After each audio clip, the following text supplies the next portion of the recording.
We had over 40,000 here last night. They expect a crowd of between 35 and 40,000 again tonight. Mitsubishi Motors presents opening week on a Super Saturday. It's the Marlins and the Dodgers.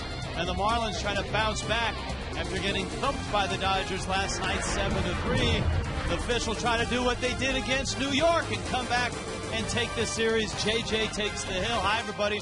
Rich Walls along with Tommy Hutton. The Marlins kicked it around a little bit, had some issues in the bullpen. But you go back to New York, they lost that opening game in New York and then came back and won 2 in a row. And obviously having JJ on the mound is a big shot in the arm. Resiliency, that's always so important after you've not played a good ball game, first game of the series. The Marlins did show that in New York. It's a plus that JJ's on the mound tonight too. Now JJ against the Dodgers in his history, in 2006 he got knocked around, so his numbers are a little high, but the last 2 times he's faced him, he's pitched pretty well against him. Yeah, I think we'll see a little different look in Josh Johnson than we saw at Citi Field in New York. I think he's going to keep the ball down much better. Here's a guy who was an all-star in 2009. He's always pitched well off this mound, too. At home last year, 7-3, but an ERA at 2.67. And it's a tough lineup to go up against, but if Josh Johnson is on his game, he can match up against anybody. Marlins have their opening day starter going tonight, and so do the Dodgers, and who would have thought that Vicente Padilla would be the Dodgers' #1, their opening day starter? You know, I think Joe Torre felt comfortable with the 32-year-old veteran opening up the season. He wanted Clayton Kershaw to have 1 start on the road and then pitch the home opener when they go back to L.A. The Marlins have seen Padilla, but it's been a while. Remember, he used to be with the Philadelphia Phillies before he went on to Texas. He had a couple of years where he won 14 games each of those years. Here's a guy who's a veteran pitcher. He knows how to pitch. He has pretty good stuff. Game 2 of the 3-game series. When we get back, Frank Fort will sit down with Dan Uggla. Off to a pretty good start is a second baseman of the Fish. Dan Uggla, Frank Fort, Marlins, and Dodgers.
South Florida. Frank Fort with you, along with Rich Waltz and Tommy Hutton. Well, Dan Uggla's accomplished quite a lot in his career with the Marlins. Quickest second baseman in Major League history to reach 100 homers. With 122 now, he's 4th on the Marlins' all-time list. A lot of speculation in the offseason. He might not be here this year. He is, and he's glad that he is a Marlin still.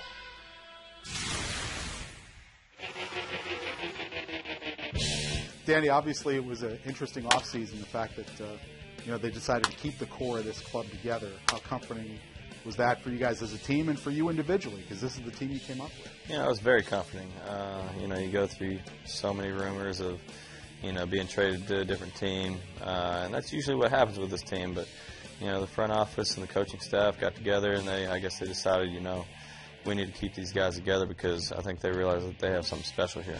And you guys have been together now for several years, and you've kind of grown up and matured together. And I guess that's been a pretty neat process. Yeah, that's the thing. This is our 5th year together, and it's a lot of fun. We've grown to love and care about each other as a family, and it just makes us want to pick each other up more and play harder for one another, and just have each other's backs. And we've all got one goal, and that's winning a championship. It's a little more difficult where you're hitting in the lineup now as opposed to when you were hitting second, but you always used to say the goal was score 100, drive in 100.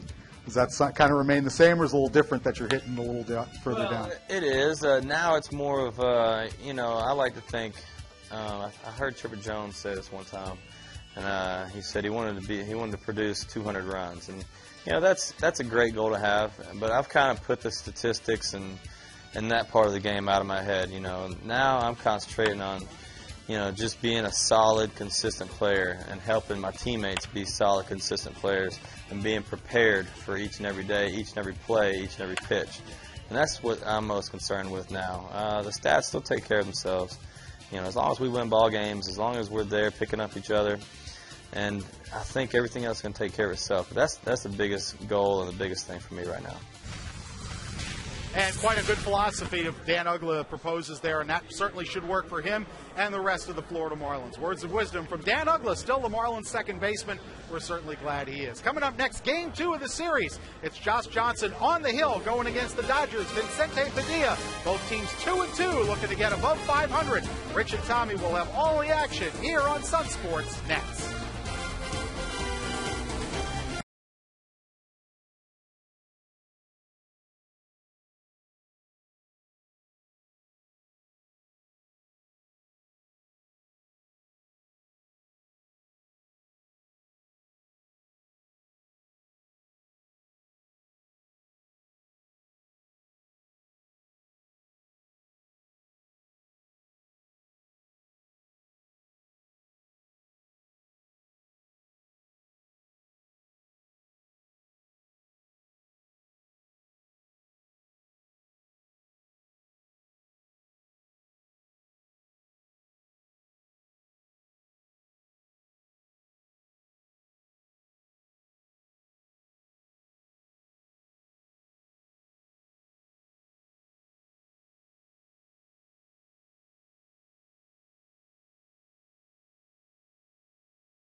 Little place, big taste.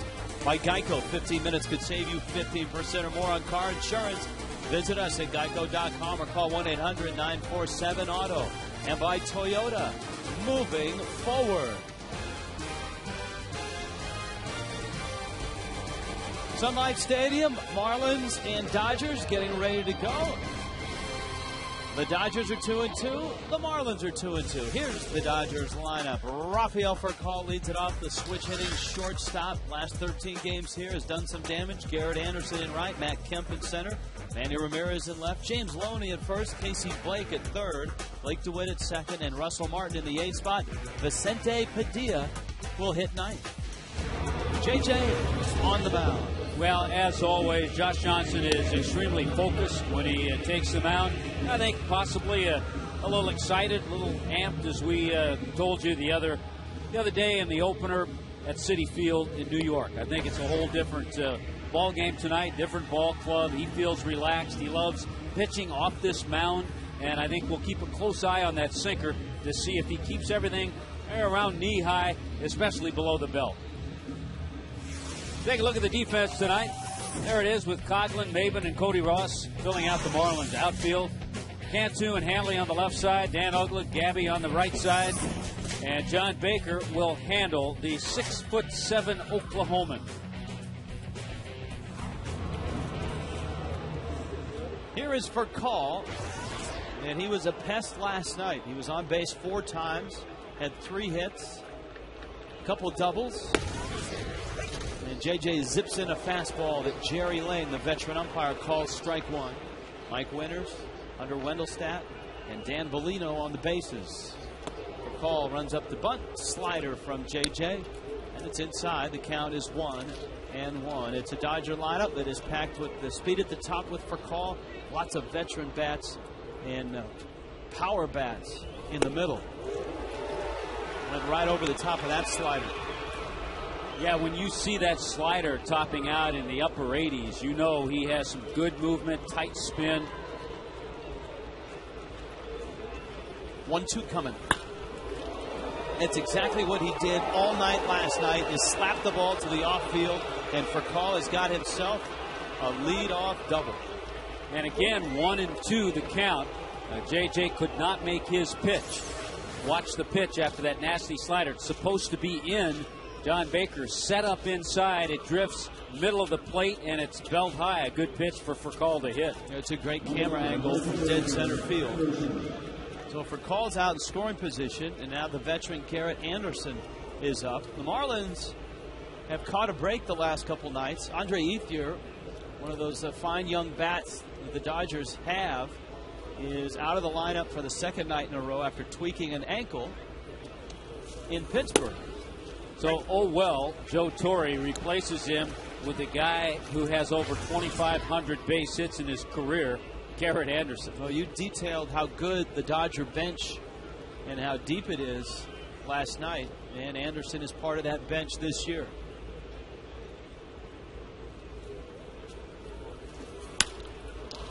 Anderson flips that one towards the Dodger bullpen. And by the way, part of that Dodger bench, veteran bench, took a little bit of a hit before the game tonight with Brad Ausmus, the veteran catcher in 17-year career, first time he's gone on the disabled list. You know, you prepare your notes for every player, and had Ausmus been able to get into the game last night, we would have told you he's never been on the disabled list.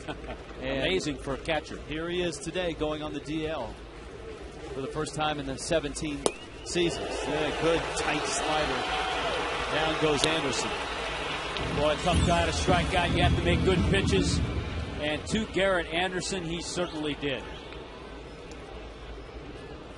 For call remains at second. Now with 1 out, you have to really be careful to not let him get a good jump. Because with 1 down, he's thinking about getting over to third. By the way, the Dodgers replaced Ausmus with a young catcher named A.J. Ellis, who was going to be the Dodgers' starting catcher if Russell Martin was unable to answer the bell coming out of spring training. He had some groin issues. Matt Kemp, 0 for 4 last night, but a Silver Slugger last year in center field and a Gold Glove. Already has driven in 5 runs in 4 games for the Dodgers. Good low strike. Yeah, that's the tough part of the lineup. You certainly have to deal with Kemp, then Manny Ramirez, then James Loney. And you pointed it out, Rich. This is a good lineup. Yeah, and Ethier is usually in that mix as well. A good, solid stick from the left side of the plate. They're all hitters that have a good approach. I guess the category I'm thinking, they're not Mark Reynolds type hitters. Guys that you can pitch to, guys that you can strike out. They're all guys who have a good approach.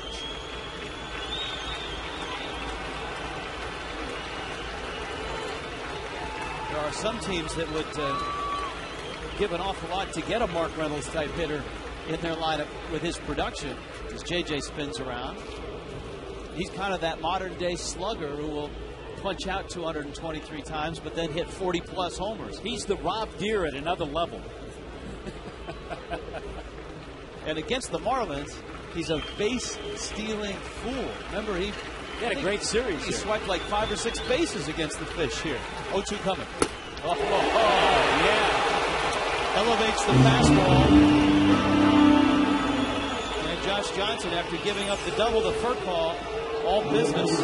You know, with 2 strikes, you can elevate when you have 95 in your back pocket. And that's what JJ just did. You hear the reaction for Manny Ramirez as he stands in. How much of that reaction, Tommy, is because Ramirez is a great player and he's an opponent of the Marlins, and how much of that is for the 50-game suspension last year? Well, I think the fans who are here as Dodger fans, they're saying he's a great player. The Marlins fans are thinking about the 50-game suspension. That's kind of the way it goes. If you're a fan, people in New York cheer A-Rod. He's the greatest. Well, Mannywood is still a popular hangout at Dodger Stadium. Chopper to third. Cantu scoops it, fires it in time. Nicely done by Josh Johnson. Leadoff double. Laid to waste. Going to the bottom of the first, scoreless.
Here come the Fish. Marlins are 2-2. Chris Coughlin has a hit in all 4 games, stretching back to last year. That's a 9-game hitting streak.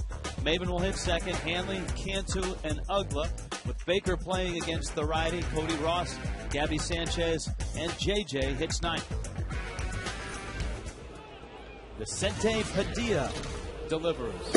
Marlins haven't seen much of him since he was a Philadelphia Philly long ago, back in 2005. Yeah, from 01 through 05, the Marlins saw the Padilla Flotillas in Philadelphia. Always a veteran guy. He's one of those journeyman pitchers. He's 2 wins away from 100. And if you look at last season when he was with the Texas Rangers, he was 8-6, but then came over to the Dodgers and pitched extremely well, 4-0 in his 7 starts with the Dodgers down the stretch, and was very good in postseason. The 7th native of Nicaragua to pitch in the major leagues. And of course, the most famous is, I believe, a teammate of yours, or were you a little bit off in Montreal? Oh, I was a little off. No, I just missed Dennis Martinez. El Presidente. 245 career wins. A 4-time All-Star. And we see El Presidente here around the ballpark during baseball season. That one really handcuffed Russell Martin. Padilla had just a bizarre year last year. He pitched for Texas, was 8-6 with a 4.92, and was a steady performer, but was disliked by his teammates, so much so that the Rangers flat out released him in August. Apparently, some of the position players were upset that he was throwing it at guys from the other team. So consequently, they would get thrown at. Absolutely. Wasn't showing up on time to meetings and such, and the Rangers released him The Dodgers signed him, and Coghlan goes out of the zone on a real good sinker. One of the things I talked to Chris Coghlan about was his approach, how he feels, and just that right there is something he is not pleased with early on in the season. He felt that he's not quite there yet with his swing. That pitch well out of the strike zone. Yes, it did have sink, but it started out of the zone. A pitch that he identified a little bit better last year. He'll get there. Here's Maben now. Cameron 1 for 5 last night. And Padilla splits the plate with a strike. Maben's numbers.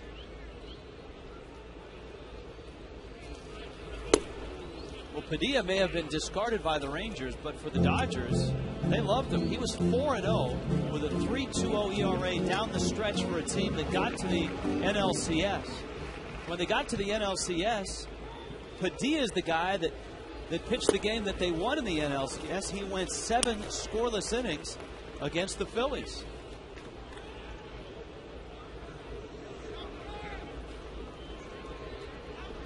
So he pitched well in the postseason. He pitched well in the stretch. And the Dodgers re-signed him for $5 million to a 1-year contract this year. Ground ball, base hit left field. Maben got jammed, but he snuck it through.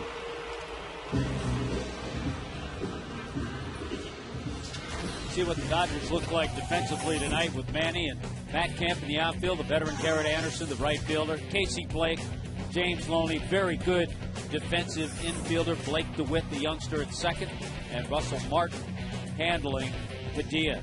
Great approach by Cameron Maben. I talked to Cameron around the batting cage, and he said if he can get a ball on the ground, he said 2.5 hops he feels he can get a base hit.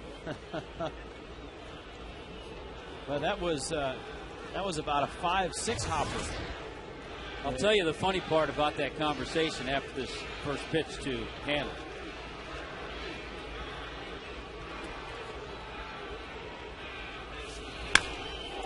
It's going to have to wait, partner. That one's in the corner. I'll wait on that. And Maben is trucking around third. They're going to send him. Here comes Cameron on his way home. He slipped, but he's going to score anyways. And Hanley gets drilled in the back by the throw from the shortstop for call. Hanley's okay, and the Marlins are up 1-0. Boy, that's a nice aggressive swing by Hanley. That sinker, two-seamer moves in on him, and it's going to be our checkers double of the game. Right over the bag. It produces a run. Once Cameron Maben got going, you knew he was going to score from first base. Deep into that corner, Manny tracks it down. Watch Maben slip right there, but he's able to regroup, keep his balance, and score. If you don't have athletic ability, you're on the ground and you don't score. Good job.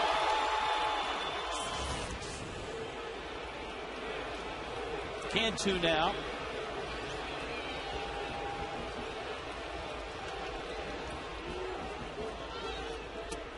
And a breaking ball. This is down low. Now this is the end of the play. Watch for call. Ow! That was a bullet, too. I mean, for call, as one of the strongest arms of the league, and it got Hanley right in the small of the back, right in that lower back area. See, I think he should be awarded third base on that.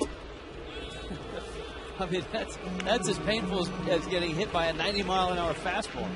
You know Hanley will have a few words for call. He's looking at him now.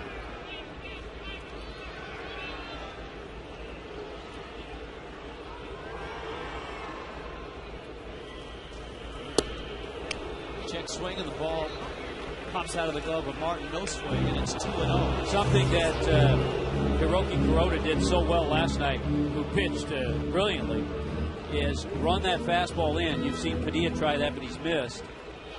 Kuroda was able to keep it in, find the strike zone, and then use his slider away with a few splitters mixed in. You know what? I think on appeal, they called that a strike. Cantu had a look back at Jerry Lane. And that one is outside. And he and Russell Martin discussed it a little bit. So now the count's 3-1. Uggla's on deck. Cantu delivered another RBI in last night's ball game.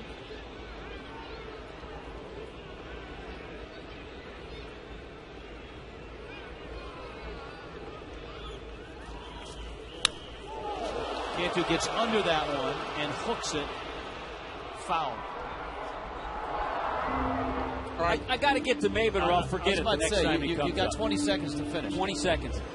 I had talked to him right after he hit a home run to straightaway center field in batting practice. And he was shaking his head. He goes, yeah, that's good. That's not me, though, right now. 2.5 hops, I'll beat out an infield base hit. That'll come. And the long ball will come for a young hitter. He got his base hit last night on a bunt base hit. And an infield hit opened this inning and gave Hanley an opportunity. A double down the left field line. Cantu sitting on a 3-2 count. Hanley still at second.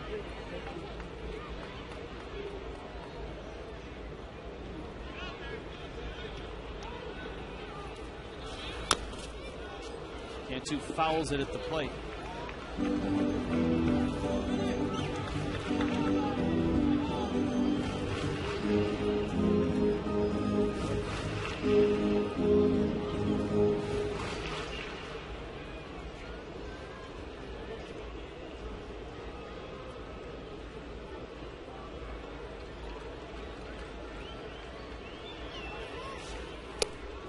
Went around, and you could see how good Padilla's sinker is. When he starts it at the knees, it just dive bombs down near the ground. Well, you've seen two pretty good hitters, Chris Coughlin and Jorge Cantu, go after pitches that were out of the zone, but tough to pick up, and just good movement from Padilla. Jeff Conine gave Frank Fort a good scouting report on Padilla, and he said when that sinker is on, it is a heavy ball, and that is his money pitch. Uggla now.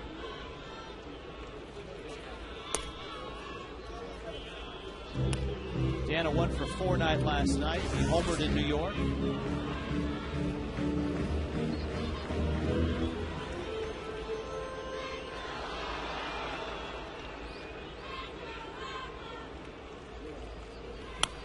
Uggla fouls it back. The other odd thing that happened to Padilla this year happened in the offseason after the Rangers released him and then the Dodgers picked him up. He was shot in Nicaragua by his shooting instructor. They were out on the range and apparently his pistol had jammed and his shooting instructor was trying to fix it, and the gun discharged and shot him in the leg. I hate when that happens. Time to get a new shooting instructor. Got to go for a new instructor after that.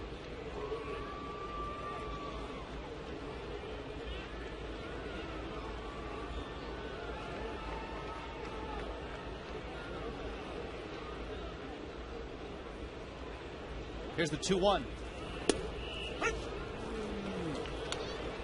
Outside part, and it's 2-2. Yeah, we'll take a look at Fox Tracks, the pitches. You see the number, first pitch, second pitch, third pitch. Just 4% off speed. A lot of breaking balls, lots of sliders, almost 70%.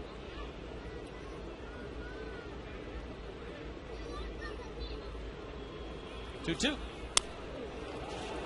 Foul back. I love the shot that we have in our telecast tonight, that straight on center field shot.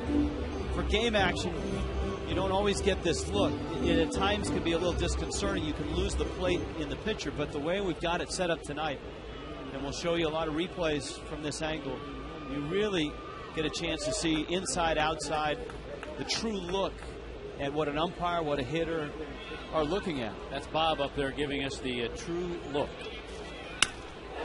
Uggla drives that ball to right field.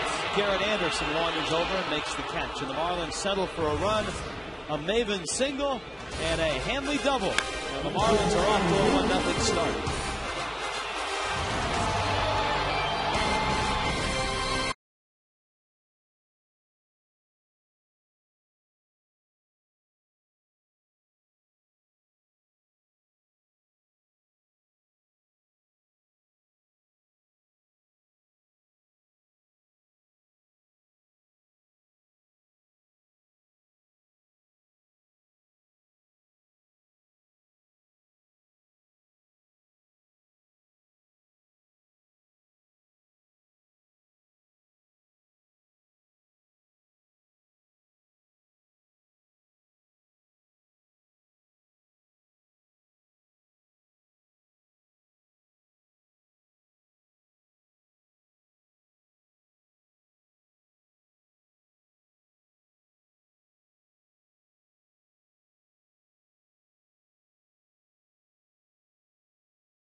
visit with Cody Ross.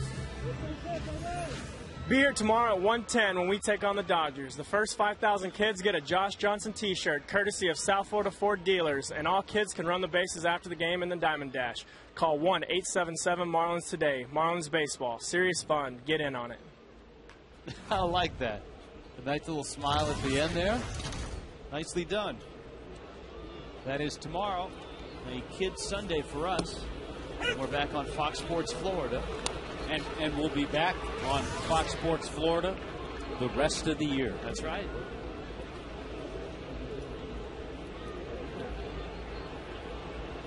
James Loney, Casey Blake, and Blake DeWitt. Wow, look at that fastball that came up and in.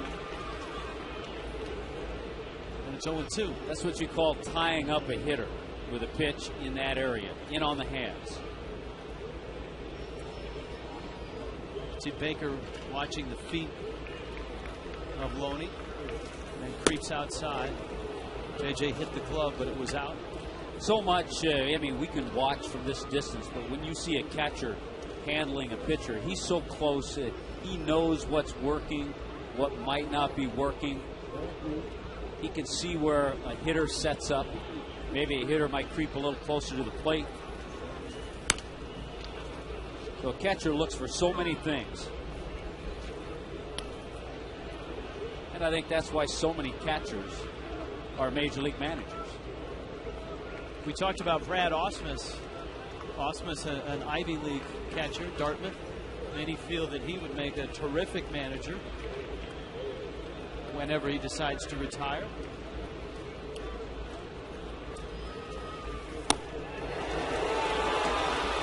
Swing and a miss, and down goes Loney. All 3 strikeouts tonight for JJ. He has started 0-2. Watch how he starts, James Loney. Fastball, outer part. Comes inside, ties him up, misses out a little show-me pitch, and then a nasty sinker, and then upstairs to strike him out. He's got the heat going tonight. Casey Blake, Dodger third baseman.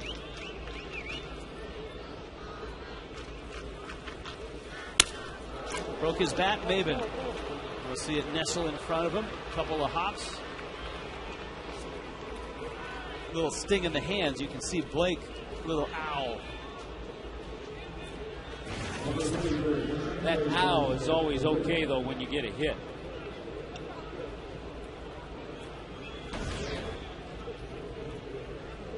Blake DeWitt, Dodgers second baseman. Marlins and Dodgers with identical records now, 2-2. That one kicks away from Baker.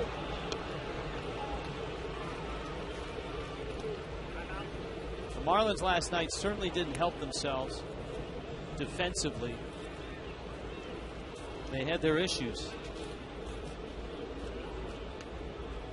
And in the first 4 games of this season, there have been times that Ernie Gonzalez has been very displeased with what he's seen by his defense. Well, it's no mystery, Rich. If you don't play good defense and your bullpen is erratic, you're not going to win close games. Especially against good teams like the Dodgers. Yeah, against good teams.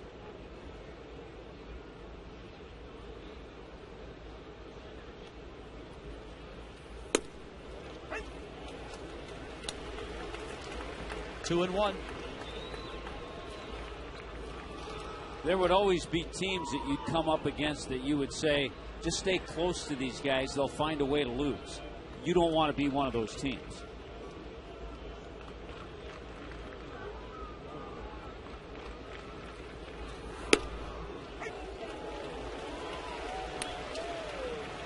JJ's season last year, 15-5, and of course that was in 2009 and 08. He came back from Tommy John surgery, and the first team that he faced was the Dodgers in Dodger Stadium.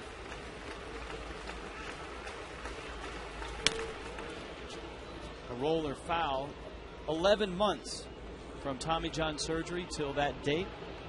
What a great feeling that was for JJ. 10th of July, 2008. He went 5 innings, 3 runs, 6 hits. Since the surgery, 22-7. That's the best winning percentage in that time span among all Major League starters.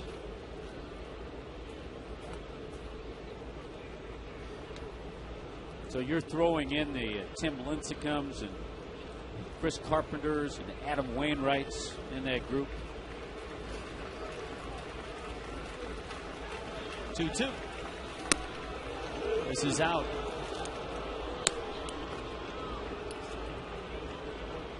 Single by Blake. Martin waits on deck.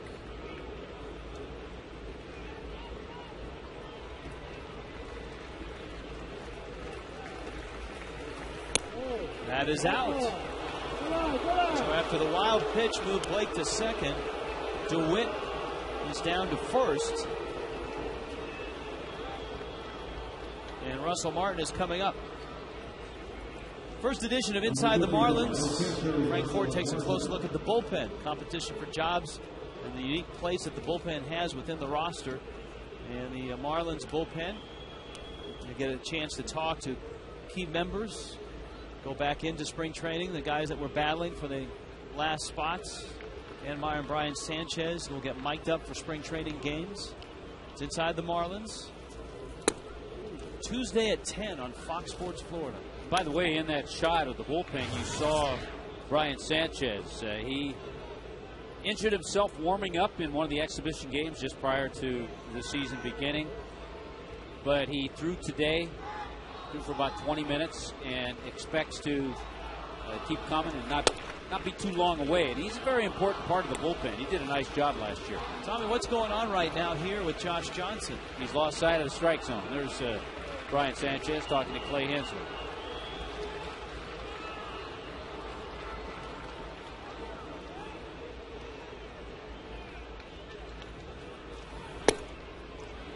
That's down low. Boy, didn't miss by much. 3-0. See, I think if an umpire's not going to call that low strike, then he's got to call the one belt higher, a little above. If not, it's a very tiny strike zone.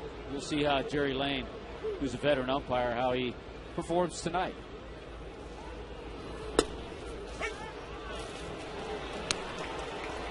Three and one. Randy St. Clair.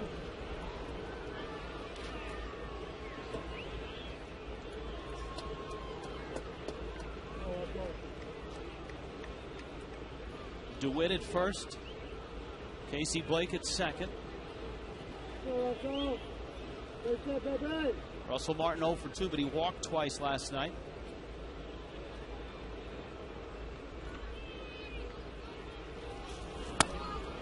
And it's low. He has loaded the bases.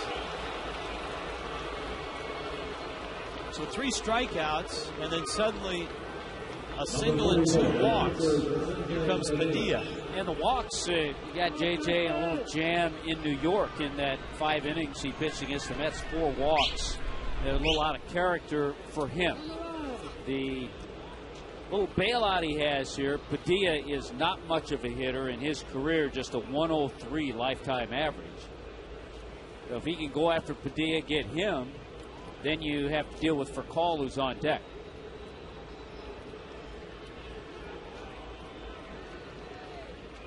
This is where you're thinking strikeout if you're Josh Johnson, but you have to throw strikes, and that's a good start. There's Padilla in his 12 years. Of course, his time in Philadelphia, but with the Rangers up until August of last year from 2006.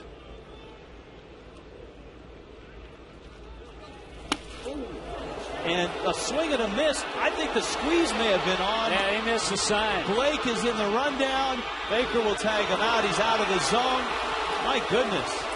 You know, I tell you what, if you're the runner at third base in that instance, Casey Blake, and you see the hitter take that kind of a swing, somebody missed the sign. It's usually the hitter.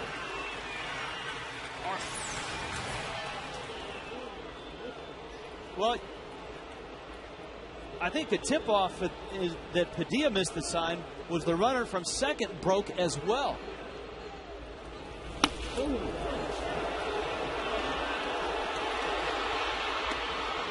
Baker will get credit for the put-out as Blake goes out of the baseline. But when you see all the runners break, it's a pretty good chance that the hitter missed the sign. And so really this is a bailout as Johnson gets out of the inning. Boy, that's a nice way to pick things up and pick up Josh Johnson.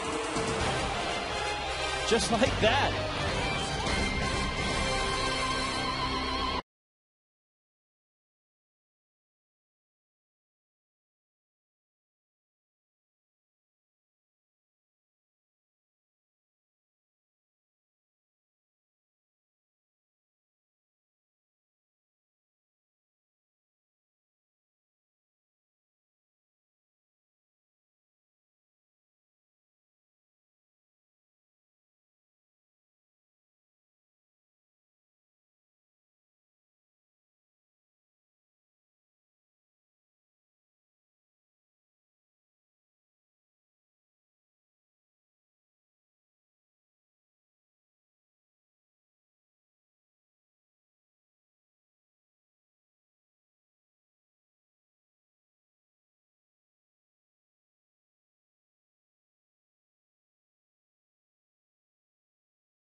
It looked like a squeeze gone awry. Yeah, you usually say if a squeeze play is missed, it's the hitter because the runner at third gets a verbal sign from the third base coach. He'll say some sign they have between them knowing that it's on. Obviously, Padilla missed the sign.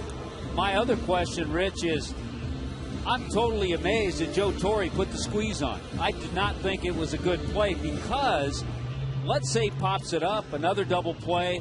Now you don't get Furcal, who's been the hottest hitter for the Dodgers. Hottest hitter in this series. So he doesn't get Furcal to swing the bat with men on base. And Padilla obviously missed that sign. You have to see how it affects him now when he goes to the mound. Yeah, and that'll be an interesting one to mull over, not only in the post-game news conference, but before the game tomorrow and find out exactly how the mechanics of it went, where Padilla went awry. Now Padilla's got to collect himself and come out and throw strikes here in the second. The other interesting thing, though, and this is what is kind of a surprise, is the third base coach has a verbal sign with the runner. He'll give his last name or a nickname. That means that he knows the hitter has seen the squeeze sign. Usually there's an answer. Yeah. Sometimes not, though. So if the hitter doesn't answer to that, acknowledge the sign, he's not going to give that verbal sign to the runner at third. And that's why, I mean, at the end of the game, you always have to go and talk to Joe Torre. Because a lot of things could have gone wrong. You got to talk to Casey Blake, got to talk to Larry Bowen, find out exactly what went wrong. Baker lifts that ball to left. Manny comes in and then reaches out and makes the catch.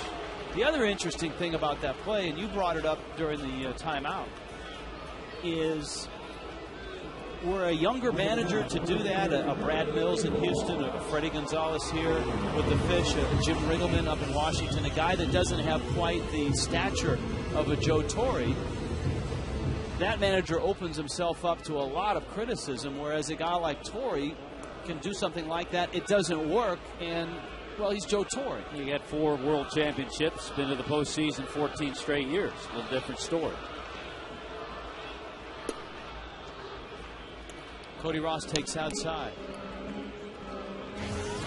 But the bottom line, it worked out extremely well for Josh Johnson.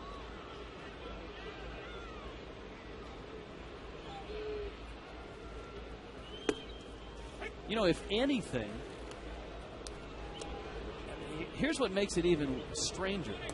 Johnson walked the previous 2 hitters. If anything, you want the pitcher just to keep the bat on his shoulder. Well, and the other thing that would have you question Joe Torre, which, hey, we can do that. We question Freddie once in a while. You usually put a squeeze play when the pitcher's been in the strike zone, and Josh was showing a little non-control, and he had some issues. So you usually don't see that put on if the pitcher has some control issues.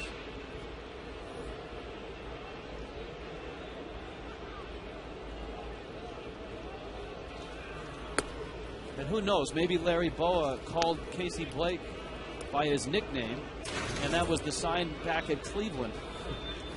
And Blake had a Cleveland flashback and thought maybe that was a... You never know. Stranger things have happened. Cody, little tapper for Call. Makes that play very well. That one-handed pickup and then the transfer quickly to that strong arm. Yeah, there were a couple of things that made that play look easy by Call because he got a good jump and charged it so well. If he lays back a little, but because he gets to it so quickly, he gets the short hop and then fires over and gets Cody by a lot. A healthy Rafael Furcal is good for Dodger fans. Oh, yeah. And although he played a lot last year, he was still recovering from an injury-filled 2008. Here's Gabby, and he takes down low. Sanchez 0 for 2 last night. 4 hits in New York. Couple doubles.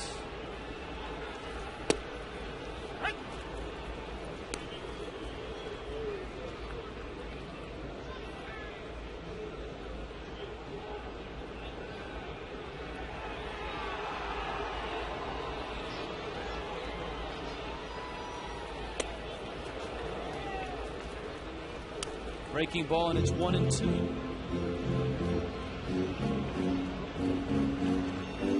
11th year in the big leagues for Vicente Padilla. He was an all-star back in 2002 with Philadelphia. Who by no means had an easy road out of Nicaragua as a youngster.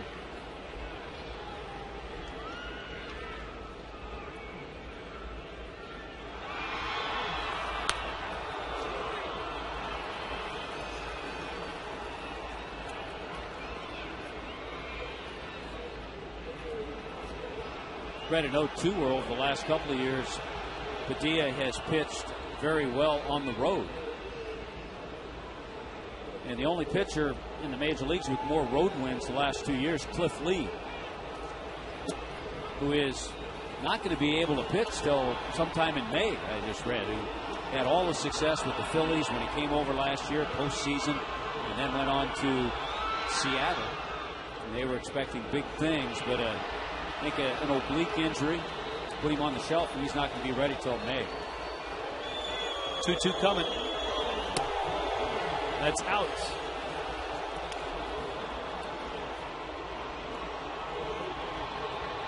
There's JJ. And once again, another one of those at-bats. See this replay? See how far out it looks? Now watch this replay and see how close it looks.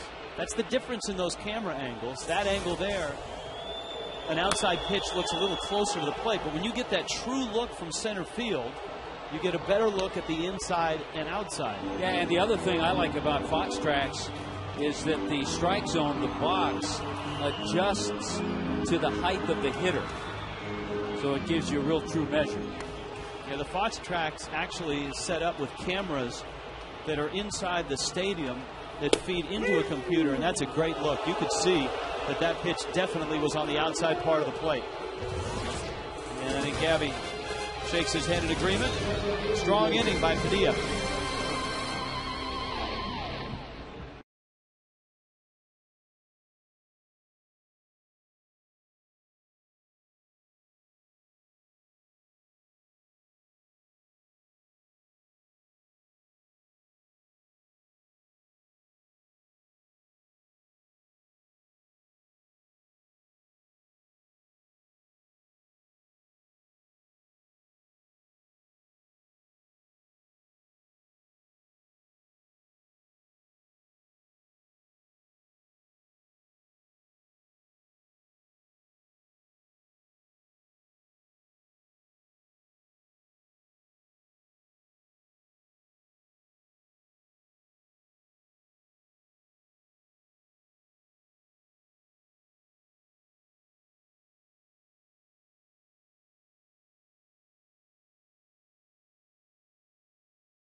After over 40,000 here for opening night.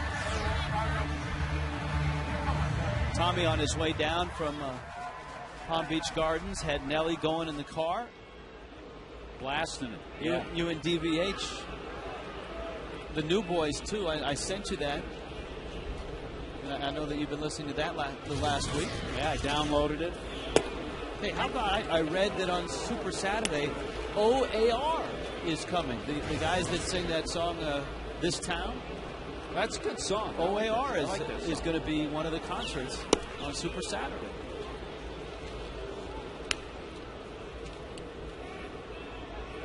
Sean Flynn reached in his back pocket to pull out some of these. Pulled out OAR.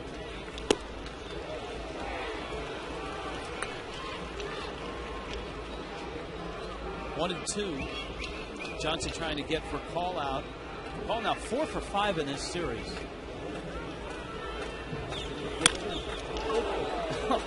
And back into center it goes. Was that the changeup? Yeah, he has such a good fastball, but he figured, well, let me try something different. Nobody else has gotten for call out. He stayed back on it. It was up a little bit. He's going to have as many hits as Polanco and Renteria. Placido Polanco, the Phillies, and Edgar Renteria, the Giants, each with 11 hits in their first 4 games. How about the top of the Phillies order so far this year? Oh, yeah. I was looking at the Phillies box score, and you start with their leadoff man. Jimmy Rollins is hitting .467. Polanco's hitting .579. Utley's hitting .438. Howard's hitting .400. And Jason Worth's hitting over .300. The top 5 hitters are on fire. No surprise that the Phillies are off to a 3-1 start. Braves are 2-2. Marlins are 2-2. Mets are 2-2. Nationals are 1-3. For calls not running, and it's pulled by Anderson down the line. Ross into the corner to cut it off. For call to third, he'll be stopped there. And the Dodgers are right back in business. Boy, Garrett Anderson, such a pro up there with the bat. Knows that hole's open on the right side, so he's trying to hook a ball. Maybe in the hole. This time he hooks it sharply past Gabby Sanchez. And you said for call wasn't running, but he was running after he saw that ball go down the line. He was thinking scoring, but with nobody out, Larry Boa wisely held him at third.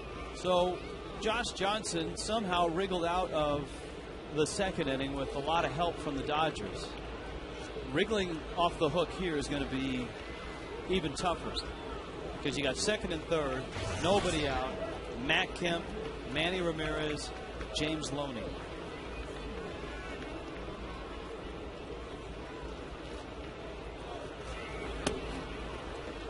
Well, he's not getting that low strike from Jerry Lane, which is frustrating because that's where he wants to stay.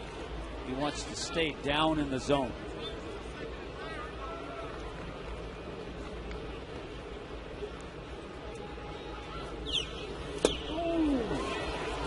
Slider. 1 ball, 1 strike.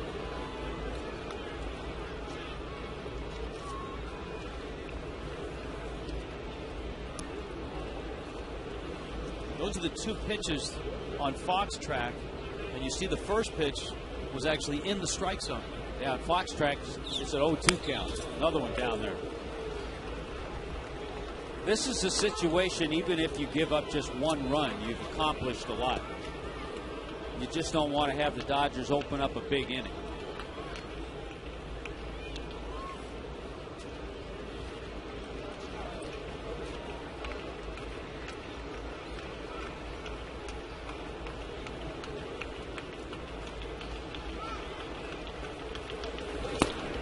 Ball in the dirt, Baker blocks it.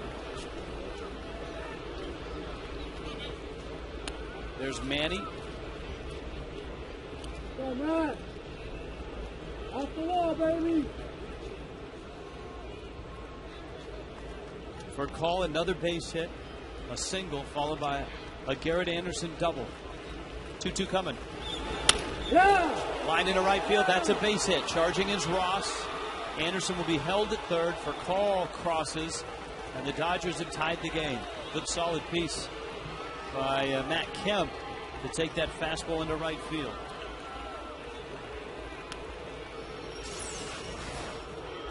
This is just good hitting. Look at that pitch. Probably off the plate. It's a borderline ball, maybe a strike. Cody takes his time because he knows Garrett Anderson had to hold a little bit, plus he doesn't run well. So he didn't want that ball to get by him. But good hitting by Matt Kemp. And it doesn't get easier. You know, an RBI machine. And Manny Ramirez at the corners.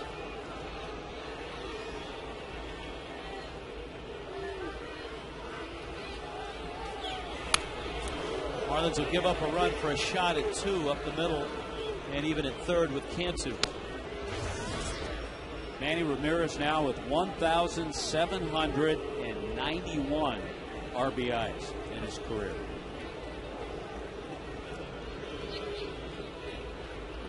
Always has had an incredible on-base percentage as well. Has known the strike zone throughout his career, leading many to call him a hitting savant. His on-base percentage last year was .418. In his career, his on-base percentage is .411.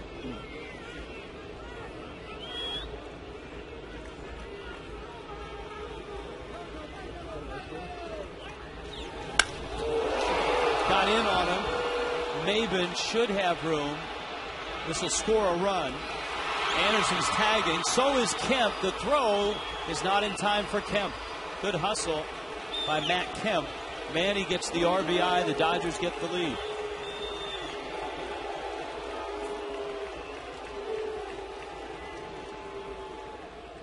That's what an RBI machine does when he sees that man at third, less than 2 out. He knows how to get him in. And the athletic Matt Kemp tagging and getting to second. That keeps a double play out of order. Ever since the second inning, after Josh Johnson struck out James Loney, things just haven't seemed right on the mound. He's had to throw a lot of pitches. The Dodgers have had base runners every inning. 2 walks, 4 hits, that sacrifice fly. And JJ's pitch total is up at 46. And here comes Loney again with Kemp in scoring position.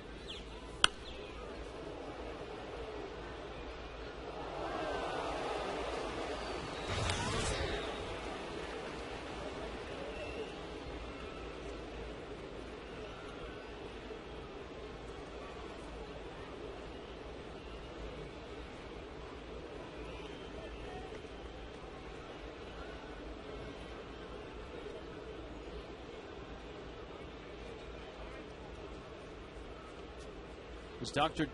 Frank Jobe that performed the very first Tommy John surgery on Tommy John himself. Dodger lefty. There was a big portion of the Dodger media guide on Dr. Jobe and on Tommy John. And I think it was at about 3:30 in the morning when I happened upon that page of the Dodger Media Guide. And they have an interesting list there. The most wins for pitchers post-Tommy John surgery. And the guy that leads all pitchers with wins after Tommy John surgery, David Wells, with 239 wins. Second on that list is Tommy John.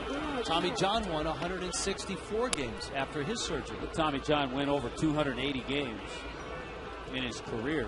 You almost think that and the fact that he was the guinea pig for that type of surgery should put him in the Hall of Fame.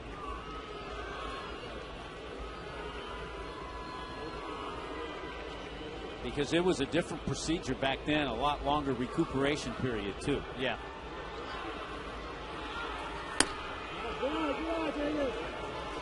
This spring, and I won't give up the name, I heard a former player, a veteran player. They were talking about Tommy John surgery. He said, you know, back in my day, you never heard of anyone getting Tommy John surgery. And the guy who was working with him that said, well, that's because you played in the 60s and Tommy John didn't play till the 70s.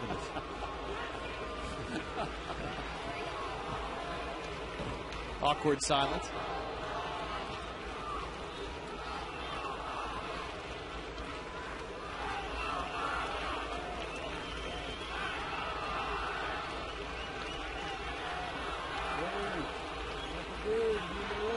Good battle here, the 2-2.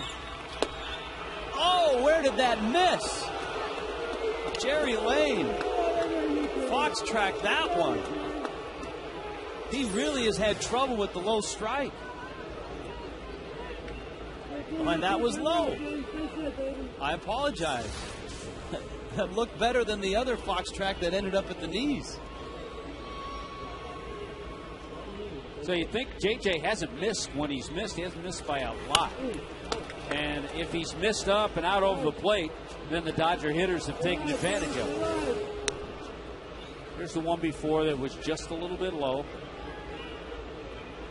But I think you're also seeing some patient Dodger hitters, as we've talked about, a tough lineup to go after. And you throw Garrett Anderson in that lineup? Wow.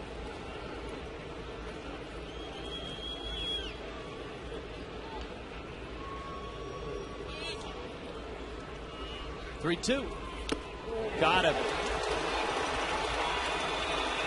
Nasty pitch, and obviously lower than the one that just missed. Well, I tell you what it was a slider, though. Remember, he struck out Loney on a high fastball last time. Loney was thinking fastball, and he was thinking probably correctly because he had a pitcher out there who has struggled with control. He was thinking heater, and he got the slider.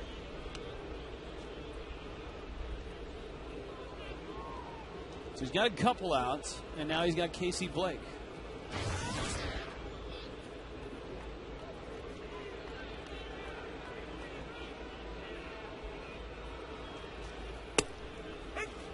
A strike.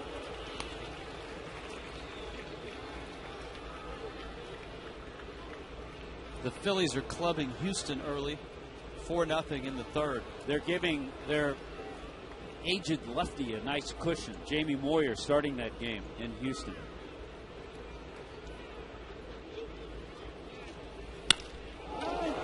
Line deep left. That's over Coughlin's head. Off the wall it goes. Casey Blake has driven in a run with an RBI double.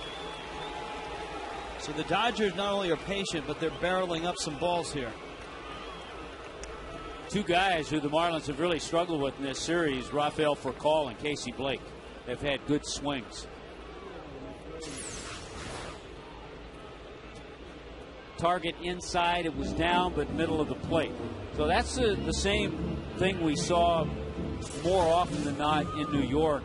Josh Johnson with good stuff. The velocity was there. Maybe not as consistent with the slider, but missing spots, missing his location.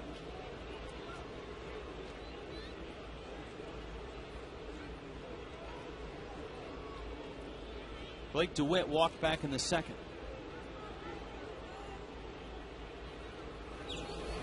The Dodgers, who ran themselves out of an inning in the second, have let their bats do all the work here in the third. 4 hits, 2 doubles, a sac fly, and a 3-1 lead.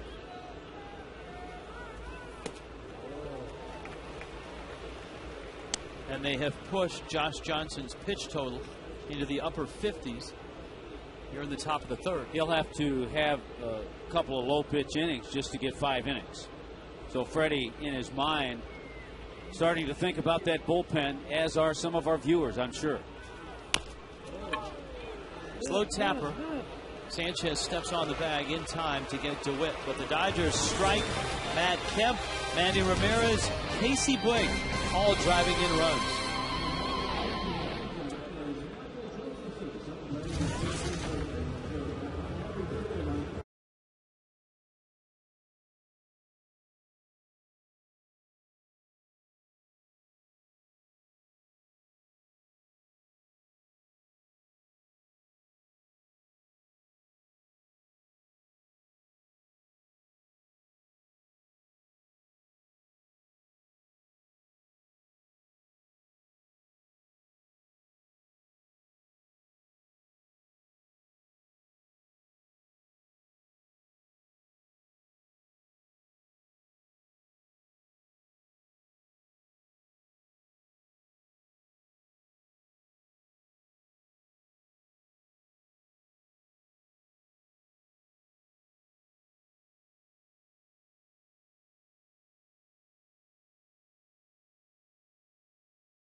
Looking for a special event? Save money and provide them with a truly unique experience at Marlins games. Call 305-626-SAVE and ask about the special events in April, including Bark at the Park, Scout Sleepover Night, and more. Marlins baseball, serious fun, get in on it.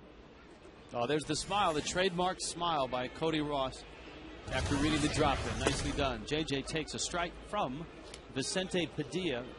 It's Johnson, Coughlin, Maben in the third.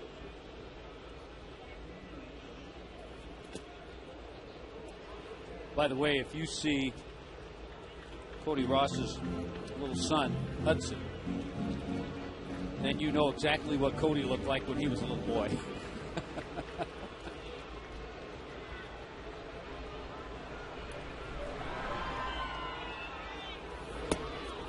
Well, last night, after the ball game, Hudson was out. There he is. He's got a little more hair than Cody.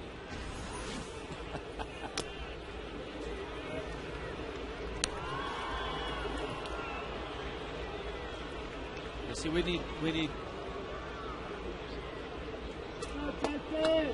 to get some of those old Little League photos back in his Albuquerque days.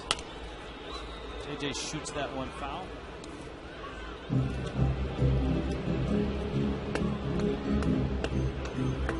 At one time, a member of the Dodger organization, talking to Cody today, he played with Kemp and Loney in AAA in Las Vegas. That's a great place to hit. Cashman Field in Las Vegas. In fact, that division of the Pacific Coast League used to be a hitter's paradise. Now, the Dodgers, for a long time, had their AAA affiliate in Albuquerque and then moved out. Cody's hometown, Albuquerque. And then I believe the Dodgers are back in Albuquerque. They're back there now. See now, Padilla thought he had a strike. Let's check it out on Fox Tracks. Let's see how Jerry Lane did on this one. Well, that ball came back nicely. Yeah, that was a strike. Padilla was walking away. He thought he had one out this inning.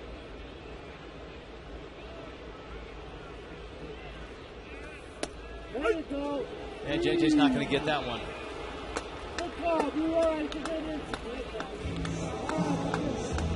So Padilla, first time through the lineup, has 4 strikeouts.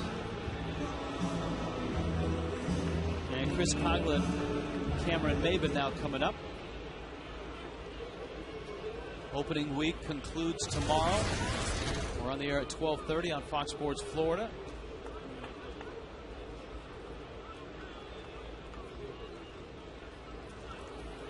Interesting with Padilla, his pitch count kind of climbing a little bit too, because all 4 of his strikeouts have come on 3-2 pitches.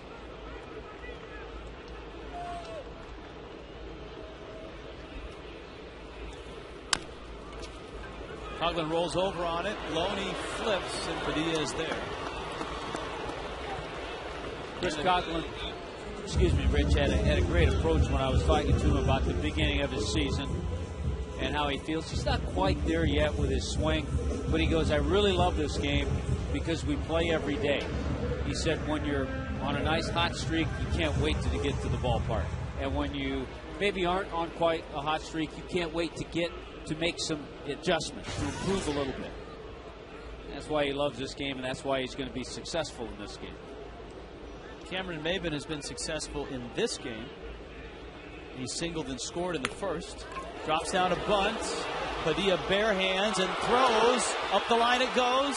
Maben thought about it, but Garrett Anderson, the veteran right fielder, was right on the spot, and that would have been a close play at second base.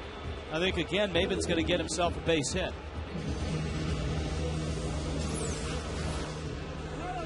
Yeah, this you figure the degree of difficulty, a tough play for any pitcher. Padilla, yeah, if the throw gets there, it beats him, but it's a tough play, and Cameron Maben gets himself a base hit. We've seen him a couple of times already this year drop down bunts in situations where you say, you know what, this is a good opportunity. This one was to get a rally going to start an inning. This one, with 2 out, allows Hanley Ramirez to come to bat. So not only good execution, good thinking by Cameron Maben. Hanley saw one pitch from Padilla in the first inning, and he hit it hard. He smoked it in the corner in left field to drive in Maben. Yeah, the bunt in the ball game last night was in the 6th inning to lead the inning off, and he eventually scored on Cantu's base hit.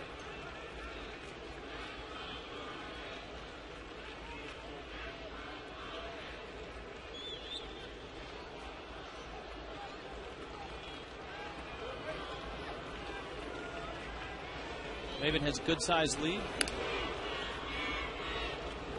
Even if he's not running here and not wanting to take the bat out of Hanley's hands, you still like to see Maben test Padilla and make sure that Maben occupies a little bit of Padilla's attention.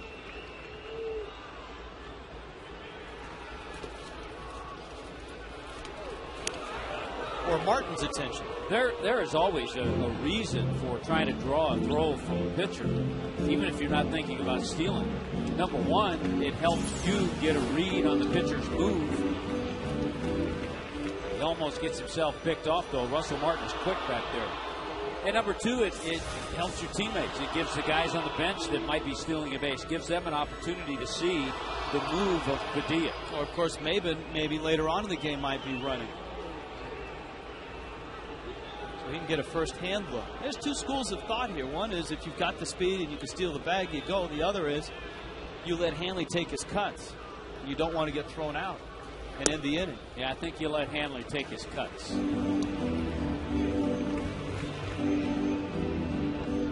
it's 2-0.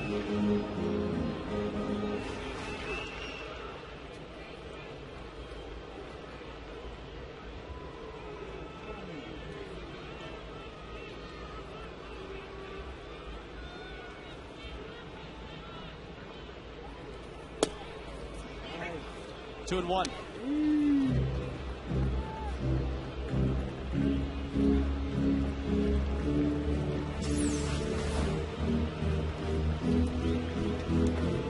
He's got some good movement. That pitch started a little bit on the outer part and moved back. Kind of froze Hanley. Hanley thinking something else.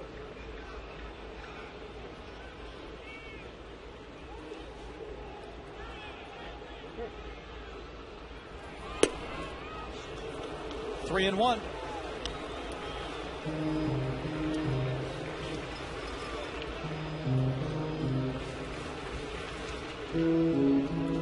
Jorge Cantu is on deck. One thing Padilla has tried to do, I think, to disrupt Hanley as much as Maben is hold the ball and wait before delivering.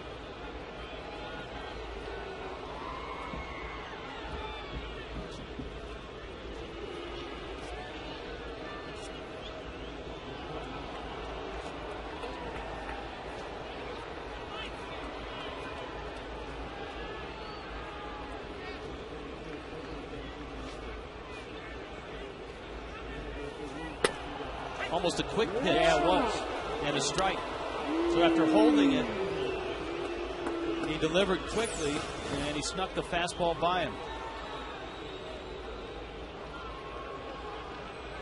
And that was right down the middle. Good pitch. Now with the count 3-2 and 2 out, Maben will begin.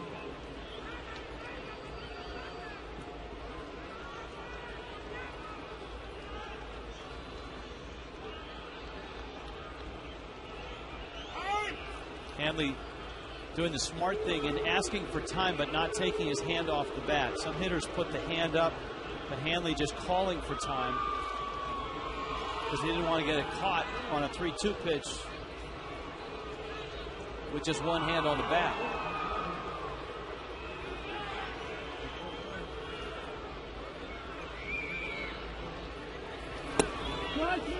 Wow. Padilla thought that was a strike. Hanley trots down to first. Martin held it for the longest time. And let's take a look at it on Fox Track. I tell you what, we've had some close pitches tonight, and this is as good an example you get, and that's borderline, but that should be a strike. I mean, it's been a small strike zone, but to give Jerry Lane credit, it's been that way for both pitchers. We're talking about that game in Houston and all the runs the Phillies had scored. Well, guess what? The Astros have come back and taken the lead. Hunter Pence, Jason Michaels with home runs off Jamie Moyer.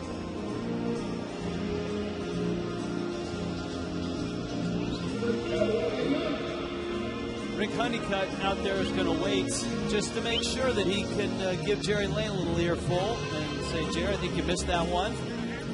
Maybe take some of the heat off of his catcher and his pitcher. Well, when they jogged back together, Jerry Lane and Russell Martin had a little conversation. It's a friendly conversation. No animosity yet. Well, if Jorge Cantu tries one in the gap, believe me, there might be some animosity at that point.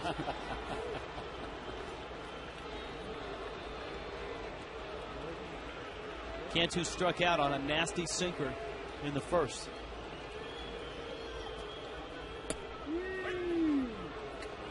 Padilla is the type of pitcher that he cannot throw a ball straight. Everything he throws up there has movement. He's like a Nicaraguan hopper.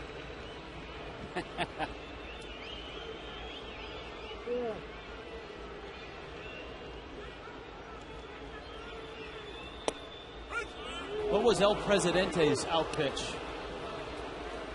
You know, he had a good curveball. He had a very good curveball. Excellent. He had excellent stuff. He just had good stuff all around. Good breaking ball, good fastball. Threw his perfect game in Dodger Stadium, didn't he? Yes, he did. Hanley and Maven aboard, but Cantu's 0-2. Little tapper up the middle for Call, racing to the bag and barehanding that throw is DeWitt. The Dodgers get the out, and Padilla escapes.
Waltz and Tommy Hutton. You may have noticed Marlin catcher John Baker, the season opening series in New York, had the traditional mask. Last night and today, he's got the hockey-style mask. Now, one reason why, you remember what happened to him last year as Josh Johnson delivers pitch number 1 to Russell Martin.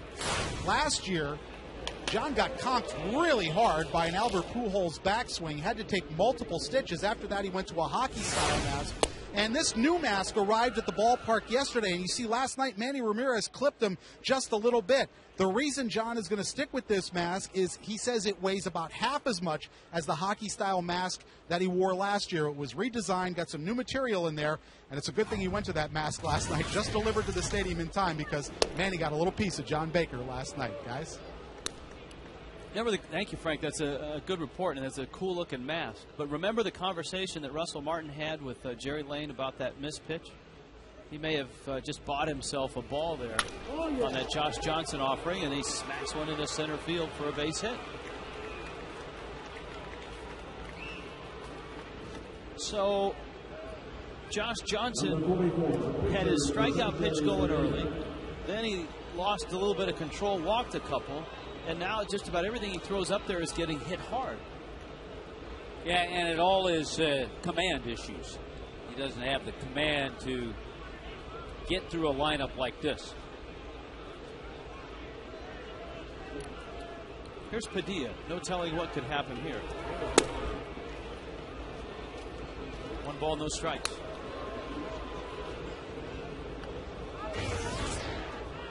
Padilla was at the plate with the bases loaded and 1 out in an 0-1 count when Casey Blake broke for the plate, and Padilla actually swung and missed at a pitch in what looked like a squeeze bunt gone awry. It was a huge out for the Marlins. It was the second out of the inning, and then Johnson struck out Padilla on the next pitch. And that kept Fakal from coming to the plate in that inning.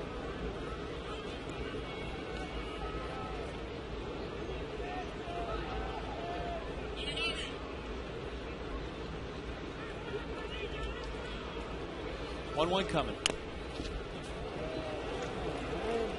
Nice look from our RoboCam on the screen behind home plate, Sun Life Stadium. Bill Brennan once again at controls. There's Bill. Hi, Bill. Hi, Bill.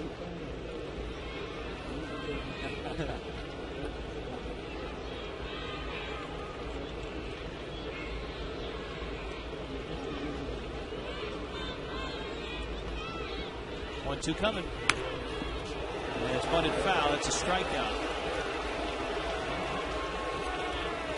So up comes the troublesome for call. A Toyota Trend on Josh Johnson. At home last year, 7-3 at an ERA under 3. Opponents hit just .220. Of course, he was pretty good on the road too. He was 15-5. Yeah, he was 8-2 on the road. ERA about 3.5, but yeah, he was pretty good both places. Fakal doubled down the left field line in the first, singled to center in the third. He's 5 for 6 in the series. Got to keep your eye on Russell Martin. It's a situation where you could see a hit and run. Martin runs well enough to put that play on. A lot of times, though, you put a hit and run on when you have a hitter who might be struggling a little bit. You don't want Fakal to chase something out of the zone because he's been hot.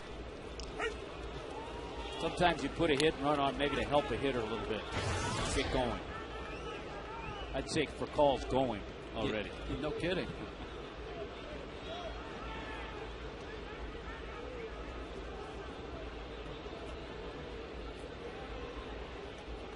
Of course, no O-Dog at second base with him this year. Fakal sends that one up into the seats. O-Dog's over in Minnesota, isn't it? Yes. Orlando Hudson.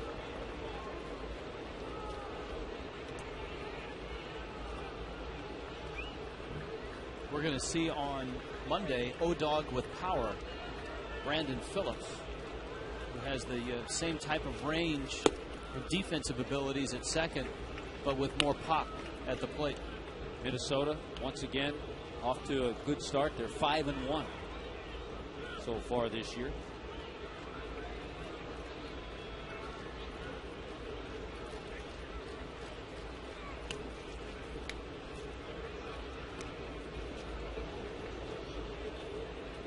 But as we were talking last night, no longer can you say the lowly Minnesota Twins as far as payroll. Their payroll higher than the Dodgers this year. And that doesn't count the big Joe Mauer money. Fastball is up.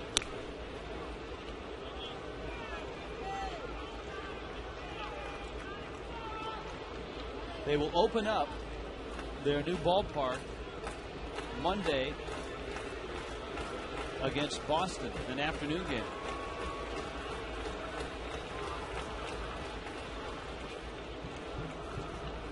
Target Field in Minneapolis.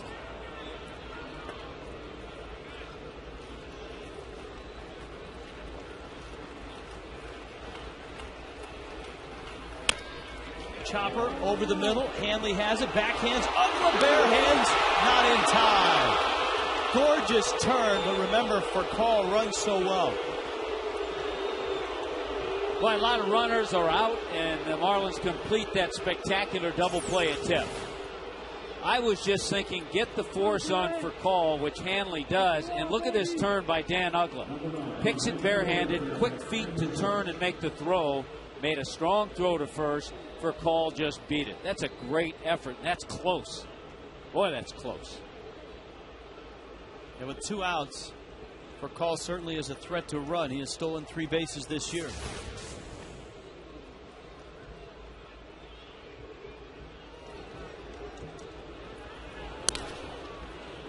When the Twins and Red Sox play that game on Monday to open up Target Field, there will be a contingent of about a dozen members of the Marlins front office there to see the opening of that new ballpark. That's the last new ballpark to open before the Marlins' new ballpark opens.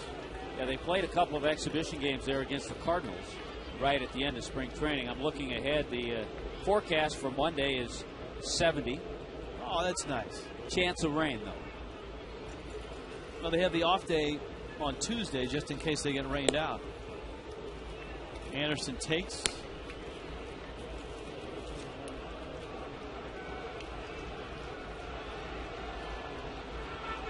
All 3 games against Boston in that series are day games. A 3:10 start on Monday, and then a couple of 12:10 starts on Wednesday and Thursday. Last night we had the Goodyear blimp here showing us overhead shots, and before the game the blimp ventured down to the new Marlins ballpark site. And you can see the roof track just about complete, that last little bridge on the right field rail going up, but the seating bowl taking place. We're told they're right around a third finished in terms of construction. There you see the roof tracks. You're looking high above what would be, I guess the left field corner on that shot. 2-0 pitch. Runner goes. Fastball popped way up in the air. Hanley calls for it and makes the catch. JJ works out of the 4th. Marlins down in this one, 3-1.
By Tobacco Free Florida. Escape the addiction of tobacco. Be free. Visit FloridaQuitline.com.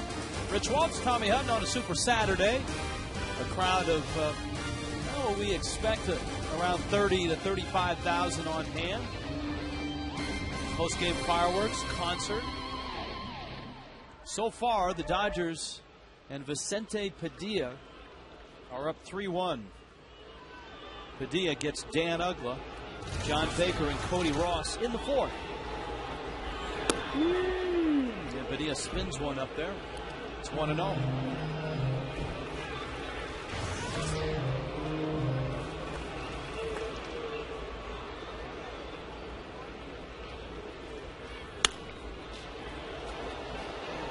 One ball, one strike.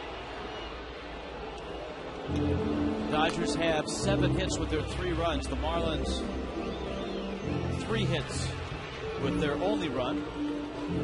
I'm sure Joe Torre and his staff pleased that Padilla a little better outing than his opening start and loss in Pittsburgh. Padilla gave up 6 hits and 7 runs in just 4 1/3. A couple of home runs.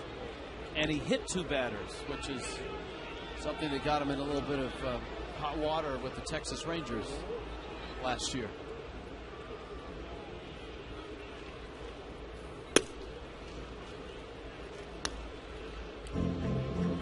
Two and two. Joe Torre and the Dodgers looking up at the San Francisco Giants, who have won their first 4 games, are 4-0. Arizona is 3-1. High pop. Anderson. He and Loney giving chase, and it's out of play. The Rockies are 2-2. The Dodgers are 2-2, and the Padres are 1-3.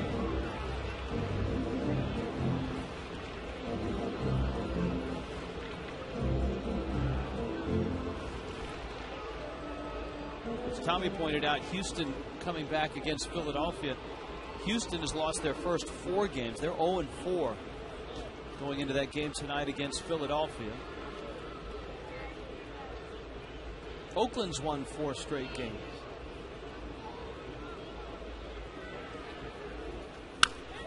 Uggla cranks one when he hooked it foul. That's a good look at Dodgers hitting coach Don Mattingly. What a tremendous hitter. What a stretch he had. And there's a lot of speculation, probably a lot of truth to it, that when Joe Torre steps down, Don Mattingly could become the skipper of the Dodgers. End of the bat, Uggla sticks it into center field. A base hit. We'll lead off single here in the fourth. This copyrighted telecast is presented by the authority of the Marlins. May not be reproduced or retransmitted in any form. The accounts and descriptions of the game may not be disseminated without the express written consent of the Marlins. You're going to need John Baker's permission as well. You know, Don Mattingly had a .307 career average, over 220 home runs. I think because of late in his career, some back issues, probably not a Hall of Famer. DeWitt's turn, safe as Baker. Good hustle by John, just beating that at first. Yeah, he needed another 3 or 4 seasons. I think so. I mean, he had an incredible career, but I think just comes up a little short as far as Hall of Fame numbers.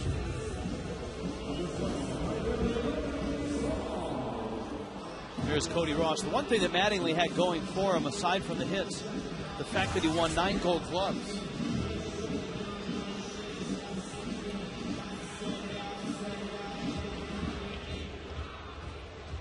So he couldn't sit alongside a better one and learning from Joe Torre. Well, we got an issue out there.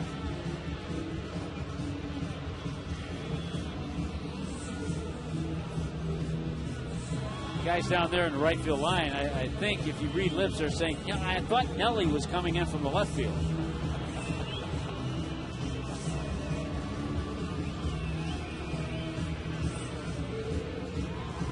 Did they just fall out? Yeah, nobody's run into that thing lately. What happened?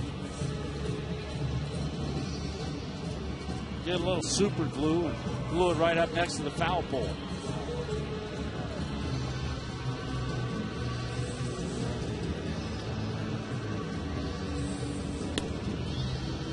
Well, Padilla is going to continue to throw as the staff here at Sun Life Stadium tries to. Well, if it's that tough to put it up there, just have a guy sit there and hold it for a pitch or two. If you want to slow the game up, you have stuff like this happen. You want to speed it up, just have the guy stand there and hold it, have him stand in foul territory. Well, the chances of a ball going down there are slim. Or you could just take it out and play anything off the pole live. Yeah, just let Garrett Anderson know in right field, let Cody know. Don't run into that.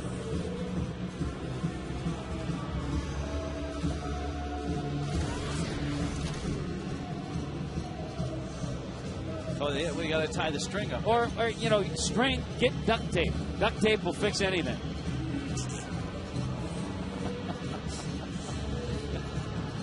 Well, that's kind of what happened to the scoreboard in left field. The original scoreboard was aged, needed repair, needed really to be replaced, but the landlords here decided not to do it. Yeah, I was talking to Freddie about that today. I said, that got to be kind of disconcerting when you're in the dugout. You want to take a peek maybe at an out-of-town score, and you don't see any. I think they're just tying the pad to the foul pole. Meanwhile, our rain delay programming here, Cody Ross has been doing our promos all night. We thought we'd show you some of the behind the scenes, maybe a few of the outtakes.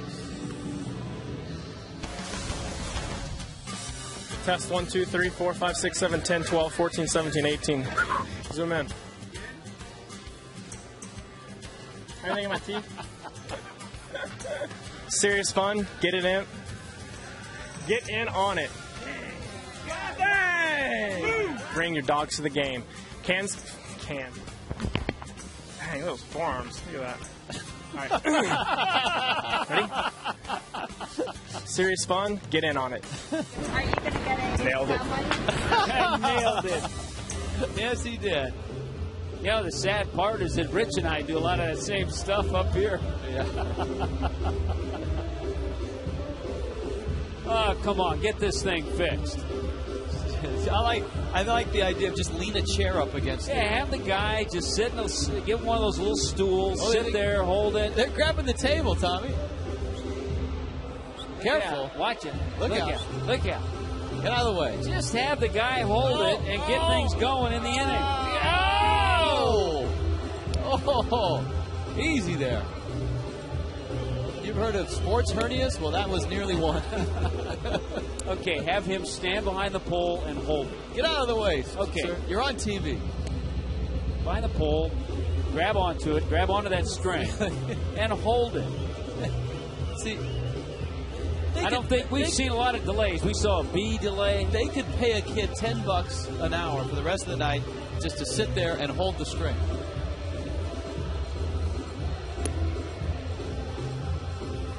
But I guess, they have to be precise because the baseline is lined up to the foul line, right? So they got to keep it. Is it lined up? It didn't look lined up. See, the yellow line on the padded wall has to line up with the foul line on the ground, which it looks like it is. Yeah, I think they moved it over a little bit.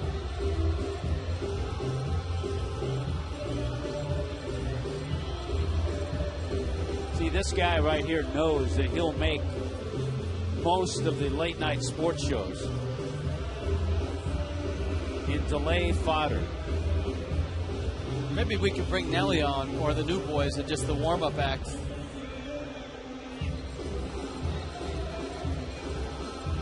The post-game concert to follow. Kind of looks like the guys working on the turnpike, though. There's 4 or 5 guys down there just trying to get that one thing fixed. Well, they better hurry because lunch is in 5 minutes. You drive by a construction zone and you see like one guy working away and the other ones are standing around watching.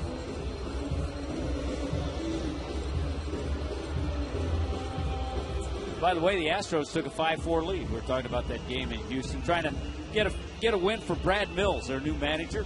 Houston is winless so far this year. It's in the bottom of the 5th. We got a chance also. I think tomorrow will be interesting with Anibal Sanchez. in his first start of the year. It's kind of an interesting matchup because he will pitch against a right-hander, Charlie Hager, who's a knuckleball pitcher. So the Marlins will have to deal with a knuckleball on Sunday. All right, we're just going to go with that. That kind of looks, it's a 6-minute wall delay. Did it used to jut out like that, though? Was it always like that? Well, we could tell if we got a shot of the left field wall. It's pretty much designed the same way, and see if it. I think it does.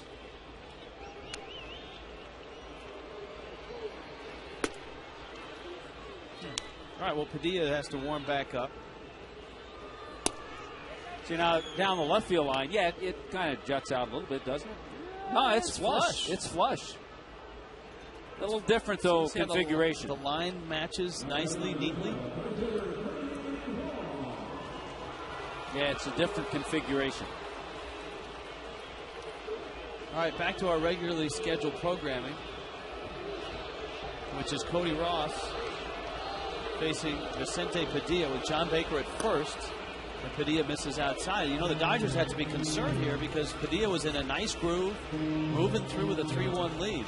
I'll tell you what, if after all that wait, Padilla loses it, gives up some runs in this inning, he may have trouble keeping himself under control.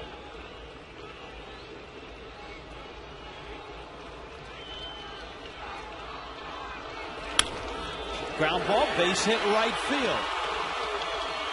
And then Baker will stop at second. Cody will hold on at first.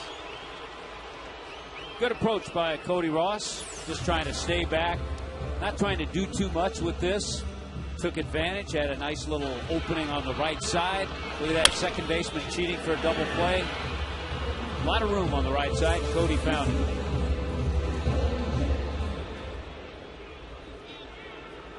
Cody's crew out there. This is a key at bat, though, because following Gabby is Josh Johnson.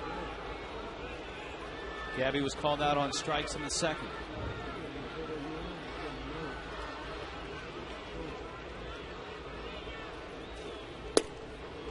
Breaking ball misses down low. It's 1-0.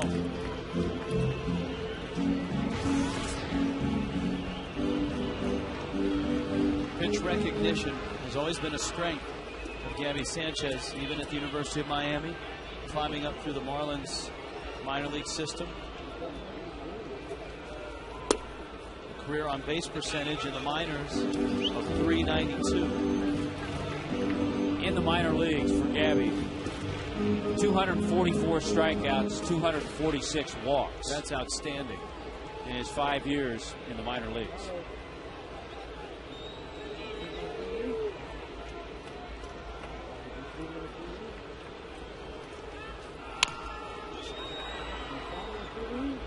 Padilla gets a strike and it's 2-1.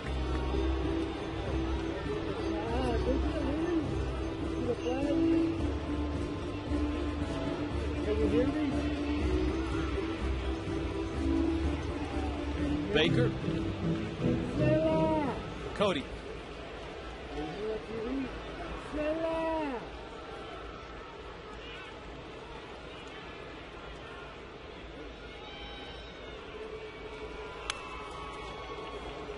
It's 2-2. University of Miami product in the spring. An outstanding spring. Hit .364. See some of the things that he accomplished in the minor leagues coming up. Those 2 home runs came last year when he was called up. And they came in 21 at bats. Now it's 2-2.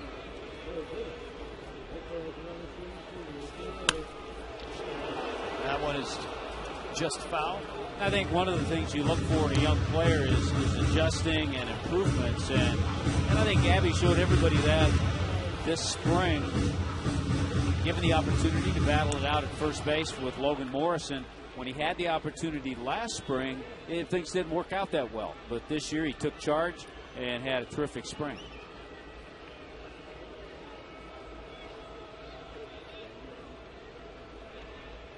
Freddie Gonzalez and Jim Presley told us in the spring how much more confidence they saw in Sanchez and his day-to-day work in the spring.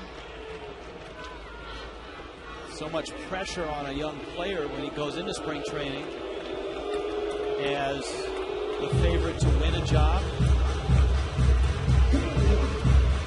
Everybody knows, you know what, all you got to do is hit 300 and you're the starting first baseman.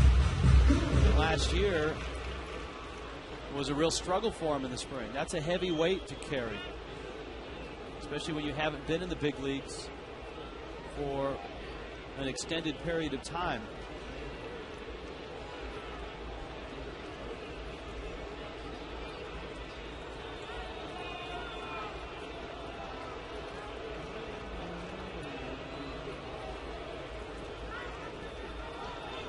Let's see what he gets. 2-2. Fastball, check swing.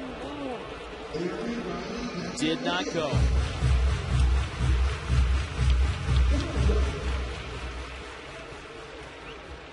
We've seen this with Sanchez just in the 4+ games.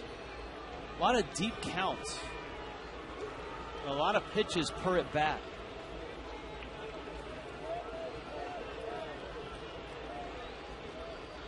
Which in the modern game has a lot of value to it.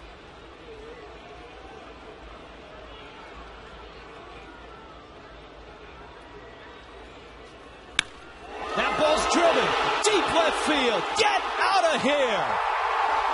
3-run shot. Gabby can do it when he gets deep into the count, and he does so just about every AB. You do that, you finally get a good pitch to hit.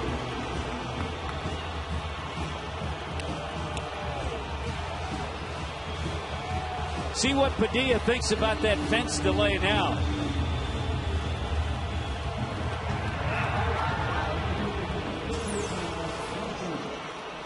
Probably the one mistake that Padilla made. You could see his reaction as soon as he left that fastball up and out over the plate. And no problem for Gabby Sanchez to take advantage of it.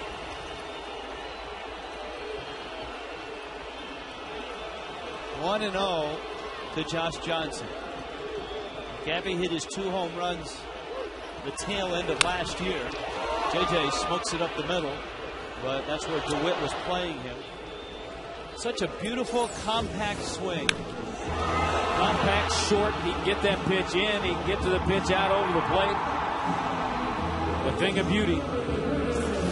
You think of hitters, and there's that panel that it took, what, 6, almost 7 minutes to reaffix down there. That delay happened with Cody Ross at the plate. Ross would single, and then Sanchez would homer.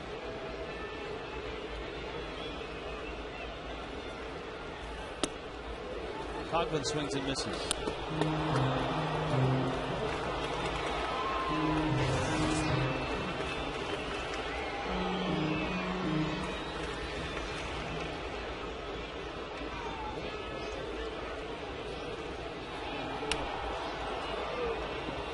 And it's 0-2.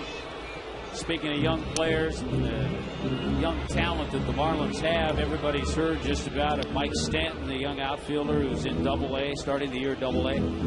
His first 2 games this year, he's gone 5 for 7 with 2 home runs. There's an example, by the way, of a pitch, not a bad pitch to hit, even though the count's 0-2, that Chris Coghlan was talking about before the game, that he's fouled off some pitches that he's had that have been pretty good pitches to hit.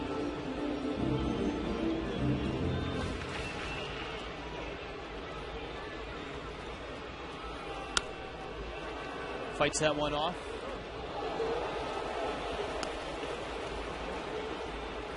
Stays 0-2. So Gabby Sanchez with a 3-run shot. The Marlins are back on top 4-3.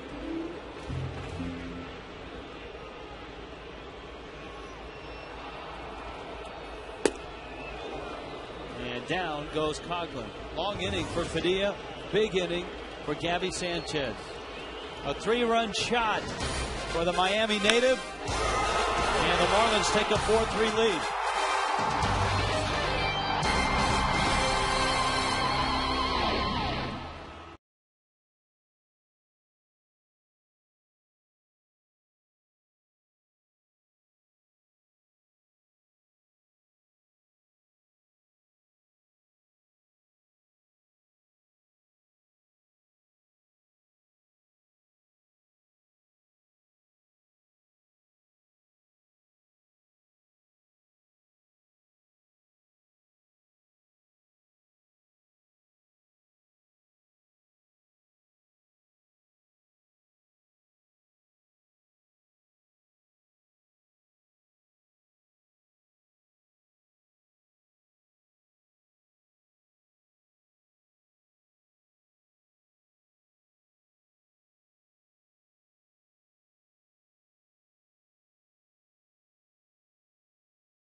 Sanchez and his first home run of the season. We're joined now. Sanchez. There they are. Hey, guys. What's going on? Cookie and Raul. Hi, guys. Hi, Richie. Hi, Tommy. How are you guys doing? Happy 2010 season. Good to see you guys. Likewise. To you. That's a play, you know, that the Marlins worked on hard in spring training, guys. When a pitcher gets in a groove, just kick off a piece of the wall and give yourself about a 7-minute delay and then go get him. Hey, that's what. It's funny you mentioned that, but Cookie kind of made that comment right after the home run. Perhaps that delay, 6-7 minutes, affected Padilla, and it helped the Marlins out. It sure I did. think we'll have to put Frank Ford out there, and we'll let Frank do that. Oh, we've already got Frank on the spot. Hey, and Cookie, real quick, I know you have to like the approach and the at-bats that Gabby Sanchez has, don't you? I think that he's doing the right thing right now, not trying to pull the ball as much. He's hitting the ball into the left center, right center. That's the type of hitter that he is. If he can raise his average, then he can go on counts, Tommy, and 2-0, 3-1, and sit on a pitch because he's got enough power to go ahead and then try to swing the ball out of the ballpark. You know, not just that, but Dan Uggla, his hit, he didn't try to pull the ball. He got a base hit up the middle. Cody Ross, he found the hole between second and first. So they did what they had to do to get on and get the inning moving. Cookie and Tommy, I want your opinion on this. And Tommy, I lobbed it at you before we were on the air. I said, you know, if Gabby has like 2 or 3 good weeks like this, there's a chance the Marlins might move him up from the 8th spot. Agreed? Well, definitely he has a chance to do that, you know, but I think that if he's doing well in that position right now, which is very difficult for a hitter to hit, you know, in front of the pitcher. Yes. Knowing that he's, you know, the kind of hitter that he is, he hit 200 and 300 in the minor league, so definitely he might be moved up, but right now I will leave him right where he is. All right. That little dribbler is fair. That's a fair ball. Oh, no, se quedó fair. Manny gets a hit. Jerry Lane says it's fair. Here comes Freddie. And let's see. Well, obviously what you try to do is as soon as the ball trickles into foul territory is grab it and keep it there. For some reason, Jerry Lane is saying, and we'll have to get a look. Maybe he was absolutely right. Right now, it's fair. It's fair. It's on the line. Yeah. Didn't quite get to it. It's fair there. Then it bounced foul, but then it came back. And as it came back, it got the line. So Jerry Lane was there, and it was a good call. That's a great shot. There it is. That one more hop. Just that one more little hop.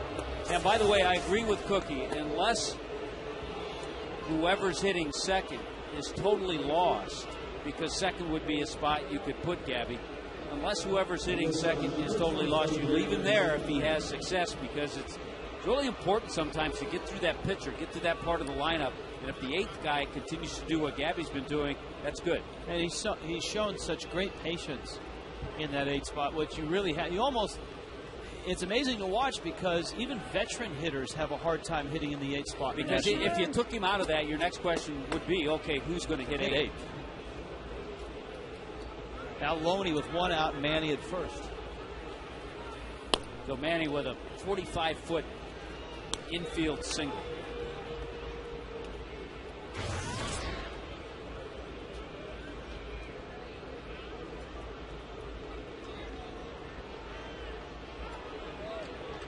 Loney has gone down swinging twice.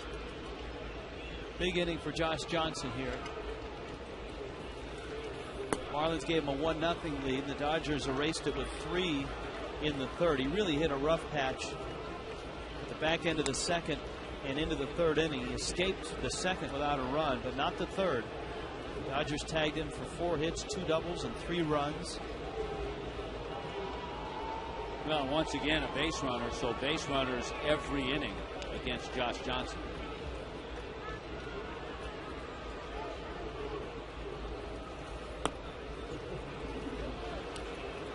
Now he's gone 3-0 to Loney. And that prompts some action in the Marlins pen. And by the way, in Josh's defense, it wasn't a bad play. He just got to that ball a tick too late. He had the right idea.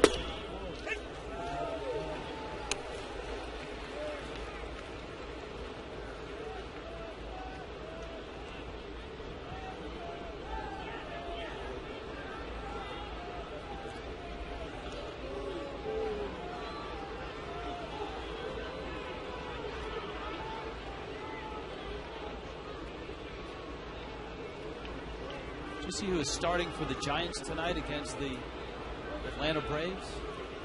Todd Wellmeyer. How about that? Against Derek Lowe. I think the Braves got a good night's sleep. Outside corner. Yeah, you're right.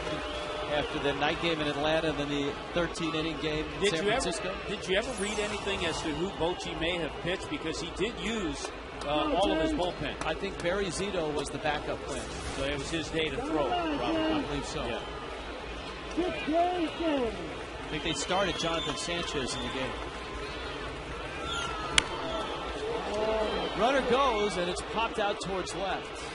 Uggla makes the catch. So there are 2 outs now for Josh Johnson. Time now for the Keep Your Edge Spotlight, brought to you by Just for Men, Mustache, and Beard. How about Gabby Sanchez battling through the at-bat with Vicente Padilla and then sending one up into the blue seats? Just as he did that, you too can keep your edge with Just for Men, Mustache, and Beard.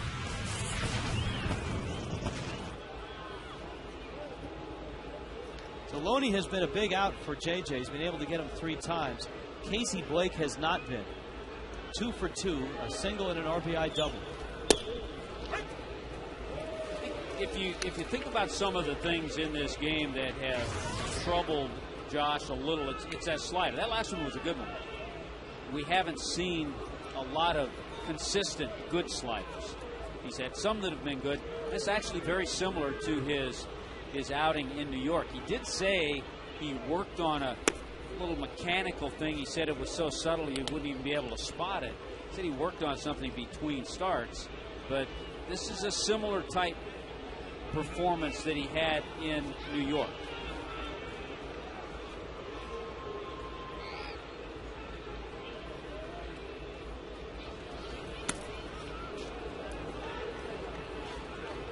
Kind of a battle. I mean, he's keeping his ball club in the game. They've gotten the lead thanks to the 3-run homer by Gabby Sanchez. But it's been a battle out there for JJ. His next pitch will be number 90.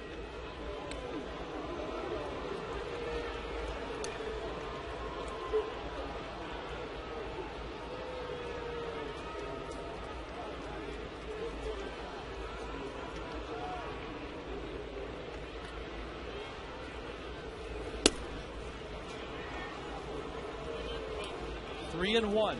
And more than likely, this is going to be the last inning that JJ pitches.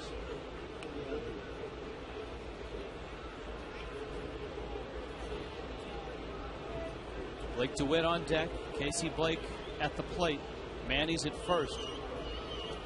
The only way you would possibly send him out there for one more inning, if he gets Blake here, is the fact that you have the bottom third of the order, DeWitt, Martin, and Padilla. You would maybe send him out hoping he could have a quick inning, but that's a long shot. That's outside. So he loses Blake.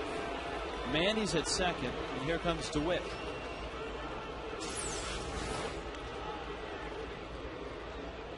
Fastball just moved and stayed away from Casey Blake. We are told that the technology that goes into Fox Tracks, as you look at Baden-Hop loosening up, the technology of the cameras that are fed into the computers, the inside and outside edge of the plate are accurate to within, I want to say, less than an inch. Less than an inch, yes.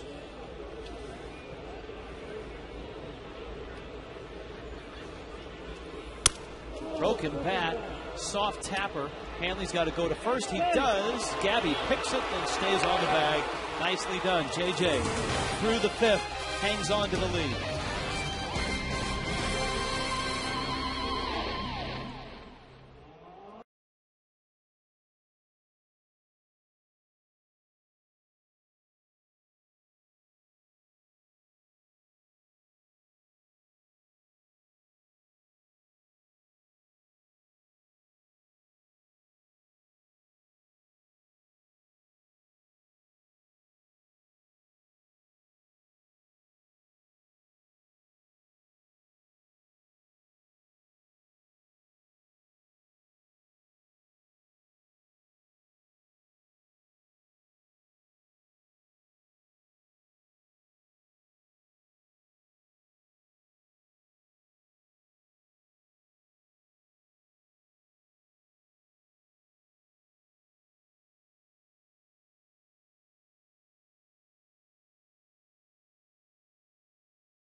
He knows to say hi to Mom.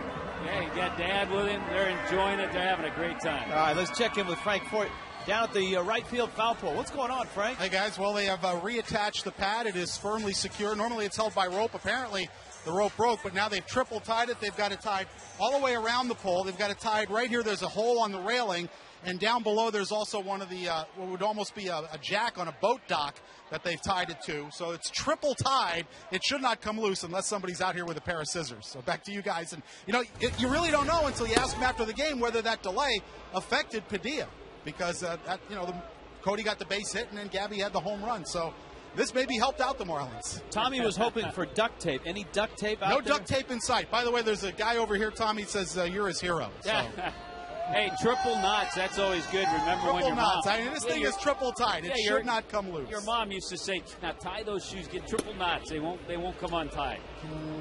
I think Frank very good at using the boating reference on a night where Vicente Padilla is pitching because of the Padilla Flotillas. The Padilla Flotilla that always was present at the vet, and then for a couple years at Citizens Bank Park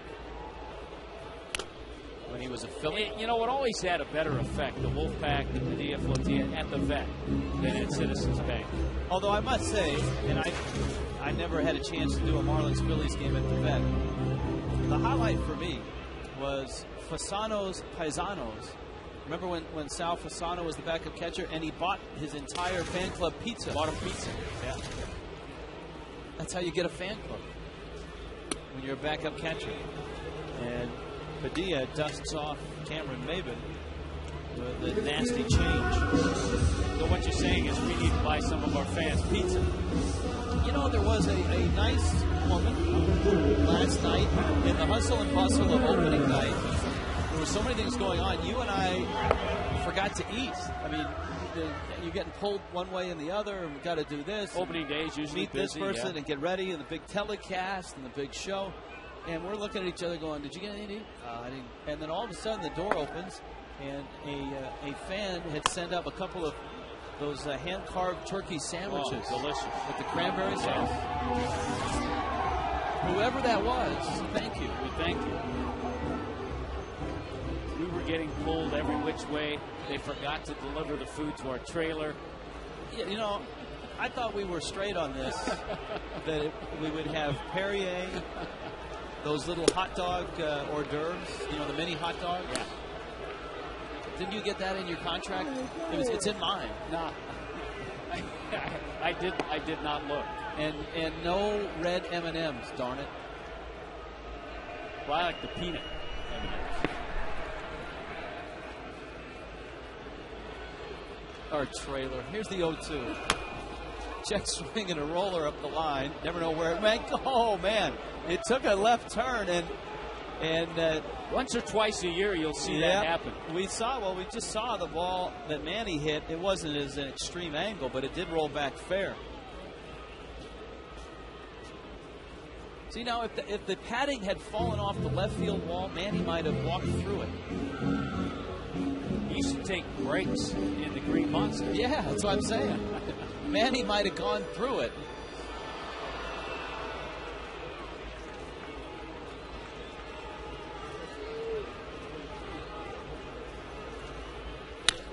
Hanley strikes it into center field. Look at Kemp go down like an infielder trying to block that ball. Was hit so hard. 7 hits, 18 at bat so far. Look at the fastball. They wanted up. You saw the hit of Russell Martin go up high. It wasn't there. And watch this ball. This is shot as hard as you're going to hit one. Second base umpire, Hunter Wendelstedt, getting out of the way. And that ball had so much movement. It was hit so hard. You're right. Kemp got down like an infielder. This outfield is one of the fastest outfields in all of baseball. And it gets faster as the summer months come upon us. Absolutely.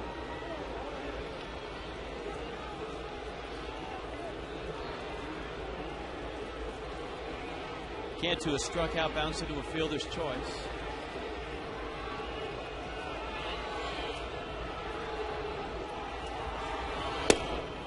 And Padilla misses inside. Jorge doubles already this year, 42 doubles last year.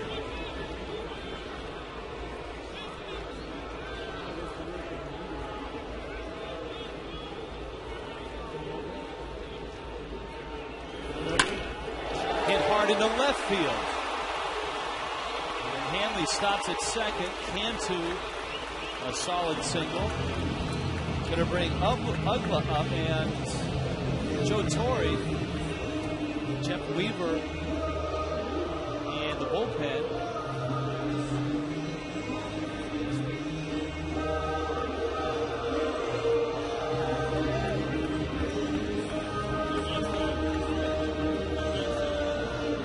Rick Honeycutt on the horn, calling the bullpen coach, former Dodger right-hander Ken Howell. That was not Ken Howell who was answering the phone. That's going to be Joe Torre taking a trip to the mound, though. Most of the time, Joe will make the move to the bullpen. Not always. Joe is hoping that his racehorse moves faster than he does on his way out to the mound. Yep, he's made the move. Padilla on his way out. Here's our Marooney, called to the bullpen. When you need a car, truck.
Chased Vicente Padilla, and the Dodgers dip into their bullpen, and they bring out a guy that used to be a quality starter in the big leagues, now has kind of found a home in the bullpen, and that's Jeff Weaver. Kind of had an interesting career for Jeff Weaver. One time, top-notch started with the Detroit Tigers, started with the Yankees. Also had a 2 or 3 year span earlier where he was a starter for the Dodgers. Now he's come back to L.A.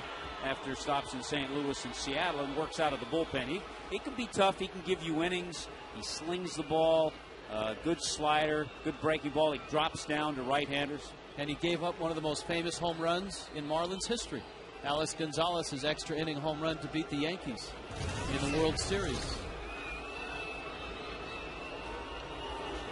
Spins back towards Hanley. Uggla's lined out and single. Cantu's at first, Hanley's at second.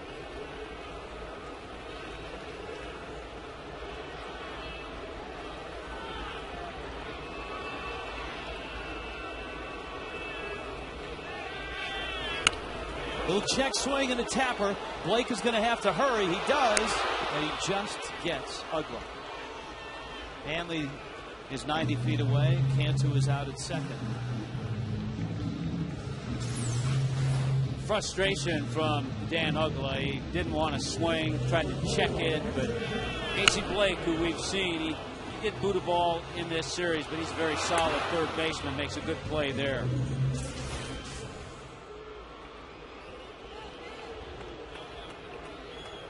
Baker now. Baker may not see anything. They're going to put him on. Weaver is so tough against right-handers because he will drop down. Joe Torre would rather have him face Cody Ross than John Baker. Before the ballgame, we were preparing for Padilla, and we talked about the issue of hit batters. He's always been one of the league leaders in hitting batters. So we pulled up the top 5 active pitchers and hit batters. Padilla is on that list. But guess who else showed up on that list? Jeff Weaver. Wakefield. You can understand with the knuckleball. Sanho Park now with the Yankees.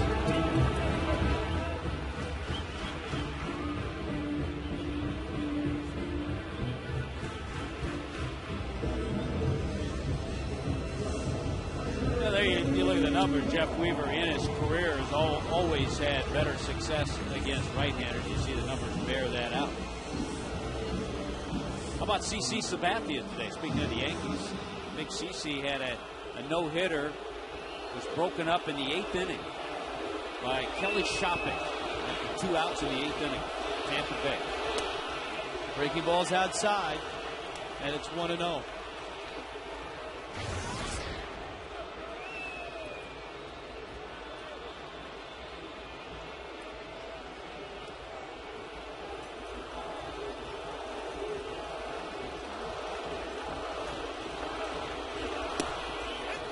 Fastball. He still has that movement. Yeah, bring a fastball back across. He can't throw a ball straight either.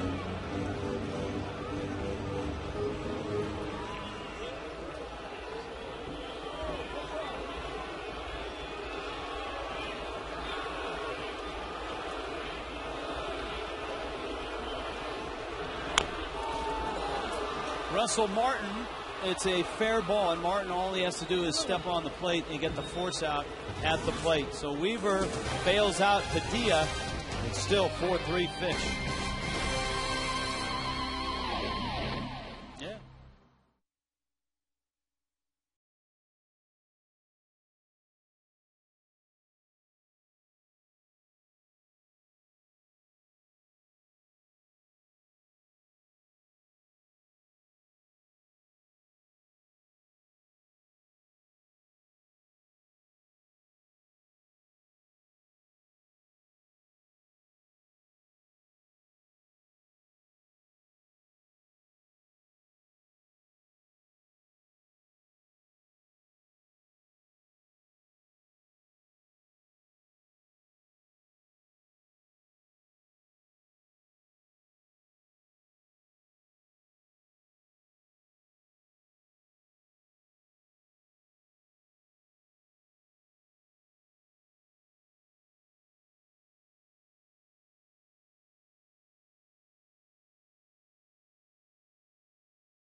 Here at the ballpark, it's 4-3. Marlins on top. This is a Super Saturday.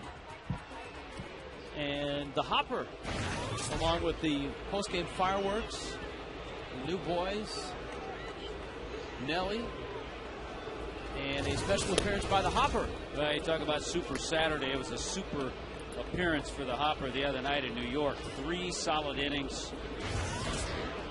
Gave up just 1 hit, had a couple of strikeouts, no walks. Marlins won that game 3-1. You had the feeling with the little inconsistencies. The good news is that JJ leaves this game with a chance to win it. But he had some inconsistencies tonight, but he had good stuff. Hopper can also bring one back across the plate. It's 1-2. He'll sling that breaking ball like Weaver from a different angle, but kind of similar.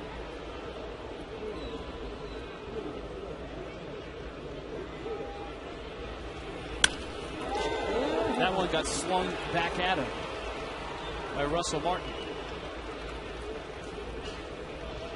You sling 2 of them in a row, and a guy like Martin gets a look at it the first time, and he pounded it back up the middle. And at this level, if you sling it and don't put it where you want it, look at John Baker reaching back for it. Guess where he wanted it? Away, off the plate maybe. That way to get our first look at Ronnie Belliard in this series. Ronnie Belliard was born in the Bronx but raised here in South Florida. Went to Central High School in Miami. Lives in Weston. And has carved out a very nice major league career for himself. He sure has. You talk about the job he did toward the end of the season. It kept Orlando Hudson on the bench with the way he was performing and playing defense at second and hitting. 24 games, he hit .351 and hit 5 home runs in those 24 games. Now, he also played 96 games for Washington last year. He hit 5 home runs in 96 games for the Nationals, but 5 in 24 with the Dodgers. He had kind of a similar effect when he joined the Cardinals late in the 2006 season, and he ended up playing a nice role on the World Championship team. He's part of that bench that we've talked about that the Dodgers have, filled with veterans. And I don't think he's wearing his usual Ronnie Belliard Scully. The kind of ski cap that he'll wear. I think Manny may have had the Scully on. Not the Vin Scully, but the official Dodger Scully.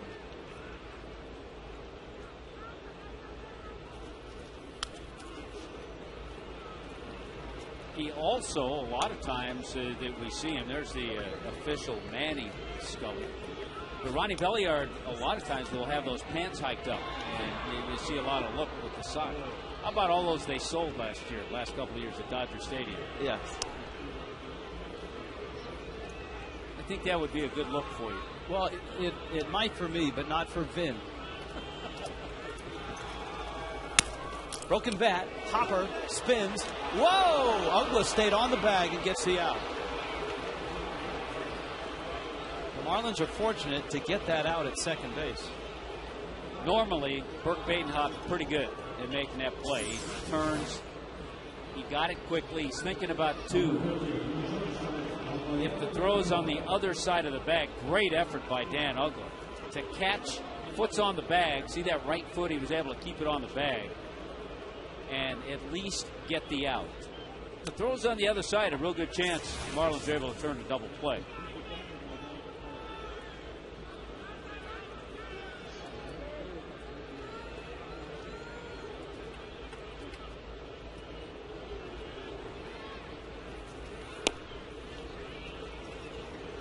Rafael Furcal has been a pain in the neck. 2 more hits tonight. 5 hits over the last 2 nights. It took a great play by Hanley Ramirez to keep him from having his 3rd hit when he bounced one up the middle in the 4th.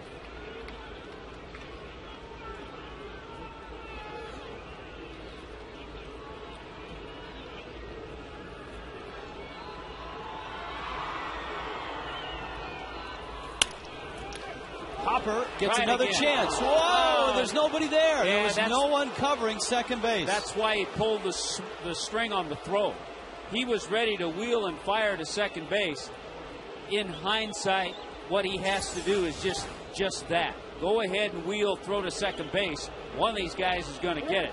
Dan Uggla pulls up. Hanley's not there. So miscommunication, a bad play, a chance to get out of the inning on a guy who's been hot all series. And, you know, watching the replay twice now, there's nothing more that Hopper can do. The only thing he could have done is maybe wheeled and thrown to first, but that's all hindsight because his natural motion is headed towards second base. And unfortunately, the guy who gets the error, it's going to be a fielder's choice and an error to Burke Badenhop. What's he supposed to do? But the communication between Hanley and Dan Uggla was not there.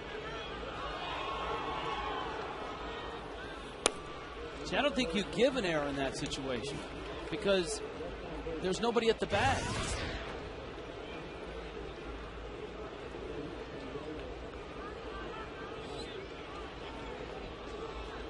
Anderson now.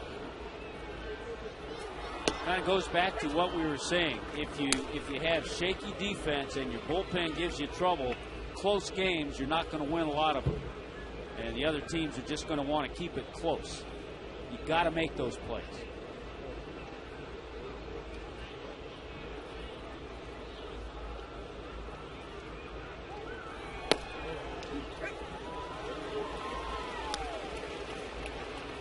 Garrett Anderson doubled back in the third. Well, maybe Hopper can induce a third comeback. There's one of your Manny Scullies. Is that the proper term for that, a Scully? Yeah.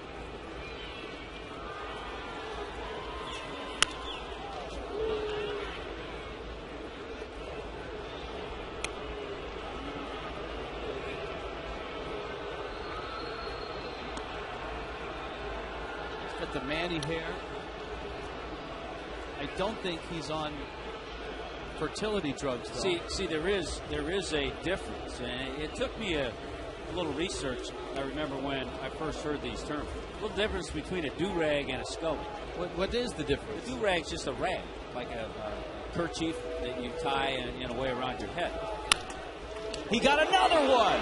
Get it done this time. He got three in a row. Get it done this time. Third time's a charm. How about that? The Hopper. And this time there was somebody in the bag waiting for him.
Sun Life Stadium, the Marlins are on top 4-3 over the Dodgers in the bottom of the sixth inning. What a sequence in the top of the 6th. Bert Badenhop in relief with a runner at first base and nobody out. He got himself comebacker number 1. That didn't work out. And the Hopper persevered. He got not 1, not 2, he got 3. And lost in all of that, Rich, is the fact that he made excellent pitches to get those balls hit back at him and not hit sharply. It's Gabby Sanchez. And Ramon Ortiz enters this game. We saw Russ Ortiz last night. This guy's had a long major league career. Kind of a slinger, good fastballs and sliders, few change-ups. Big blow by Sanchez, the 3-run shot in the 4th off of Vicente Padilla. And Ortiz runs that up and under Sanchez. Now, the Hopper is on deck. And then you're at the top of the order with Coghlan. And Gabby goes down swinging.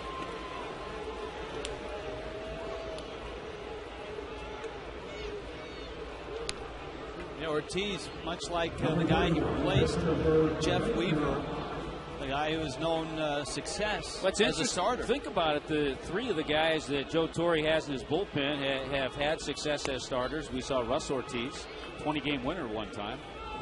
Ramon Ortiz, a 16-game winner a few years back with the Angels. And Jeff Weaver. So some veteran arms in that Dodger bullpen. Hopper takes up, and it's 2-0.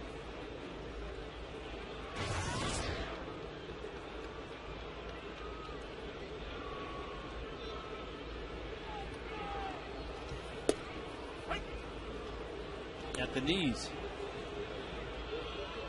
Dan Meyer in the bullpen.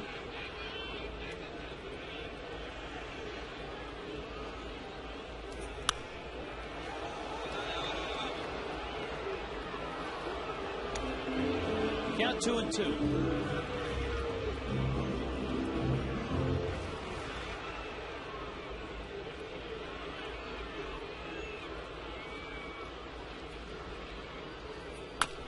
Hopper stayed on that breaking ball nicely for call.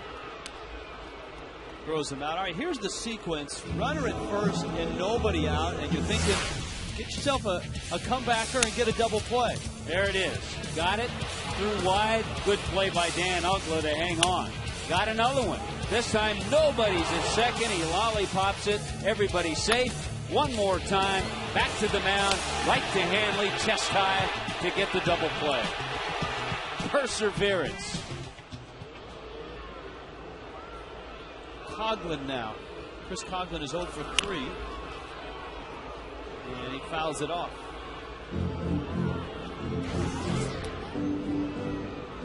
Watching Coghlan hit these first 5 games, he looks a little like he did when he first got to the big leagues. That's exactly what he told me today. He said, my swing right now is kind of like it was when I first came up last year. Of course, that turned out okay. Yeah.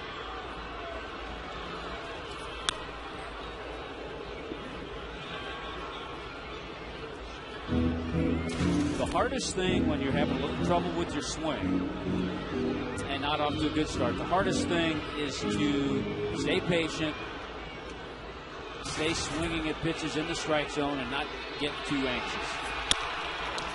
Ground ball back to the mound. Ortiz knocks it down, flips it to first in time. A very brief appearance by Ramon Ortiz, who goes 1-2-3 through the pitch in the 6th.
Gator football team takes to the field for the annual spring game.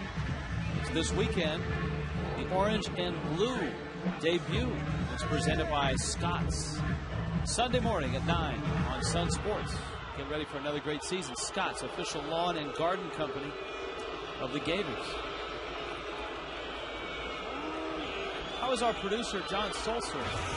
He's mapping out the Gator season already, anticipating the Alabama game, certainly.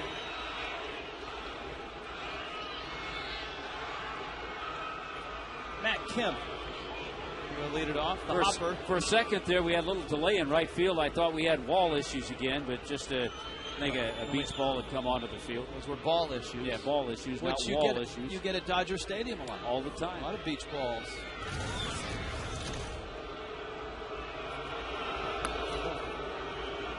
Aiden Hott misses down low. Kemp had an RBI single in the third. That was the big inning for the Dodgers against Josh Johnson. JJ tonight, 5 innings, 8 hits, 3 runs, 3 walks, 7 strikeouts, and 93 pitches. Very similar outing to his opening day start in New York, in that he would have 3 or 4 batters of the dominant stuff and then all of a sudden look mortal.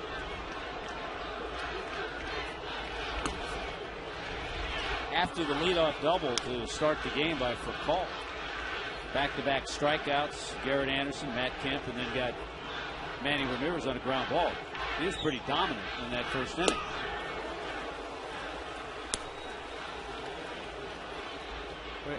It's always nice when you bring someone out of the bullpen that has a dramatically different look than the starter. And that's another reason for Brooke Badenhop's success. This pitch well out of the zone, but that's where he wants it. He wants Kemp to chase that pitch. Kemp inside outs it, and Cody got a good jump and is there to make the catch. Kemp knows what kind of an outfielder Cody Ross is.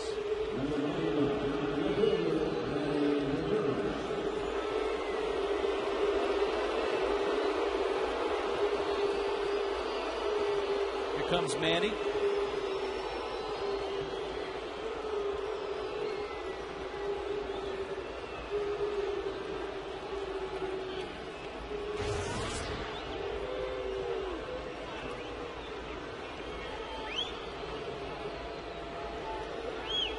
Ramirez in the second year of the contract that he signed with the Dodgers.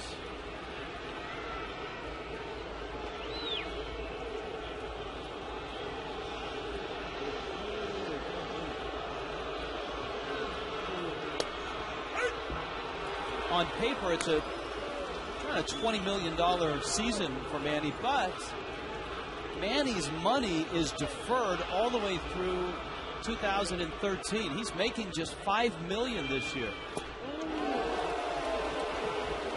$5 million this year, $3 million next year, $3 million the year after, and then $8 million in 2013.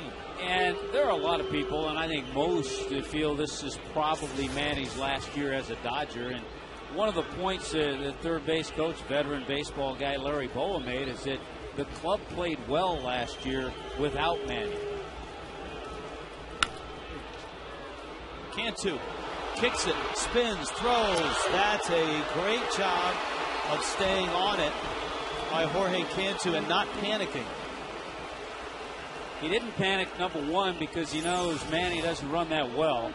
So he had time.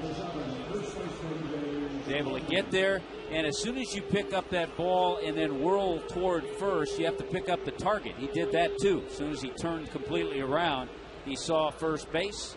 Manny trying to make the call, but didn't get it.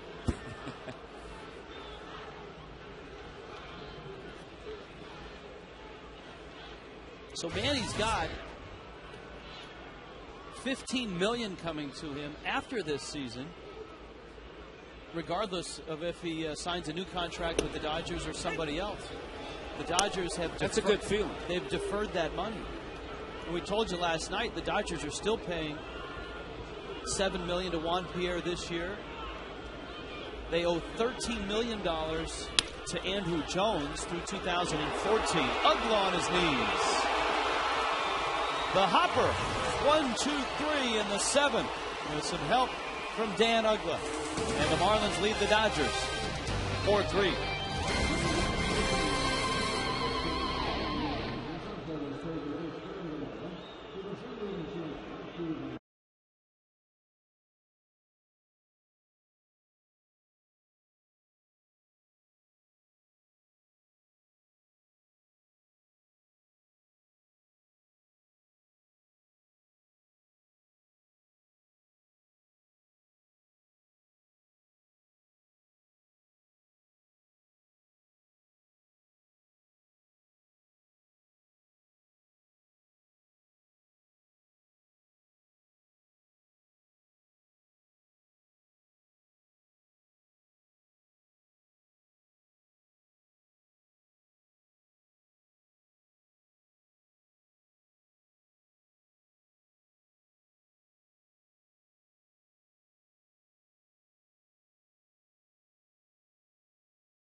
Ball, and then the Marlins got on the scoreboard.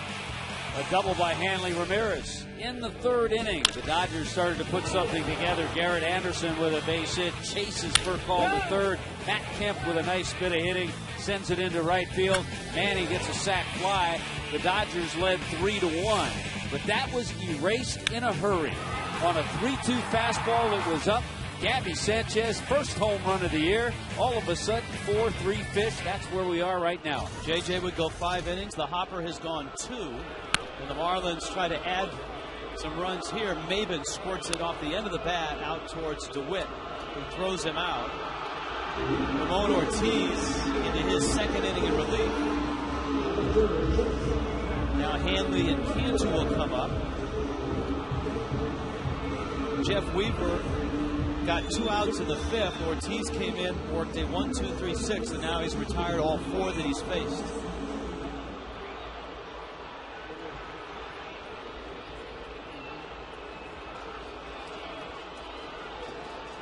Two hits for Hanley. He's 2 for 2, 3 hits in the series. The slider for a strike.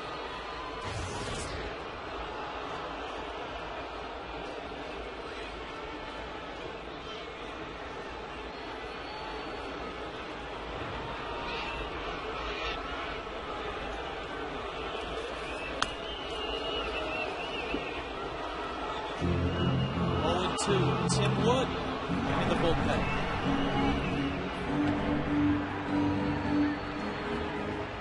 I think after Woody's performance in New York, he's moved up pretty good a notch or 2 in that bullpen.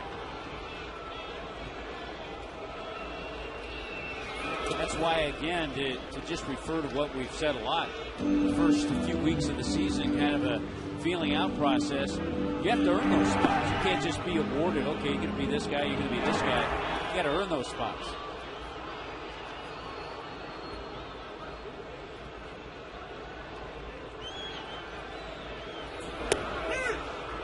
And a backup slider that came right down the middle of the plate. Hanley caught looking. Ramon Ortiz is flashing back to his Angel days. Yeah, just one of those ABs and pitches that I don't think Hanley thought he would get, because that is a good pitch. It backs up middle of the plate, and it was up a little bit.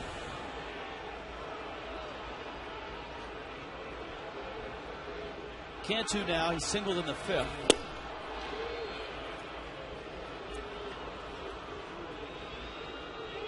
Oh, and 1. 1 for 3 tonight. 2 for 7 in the series.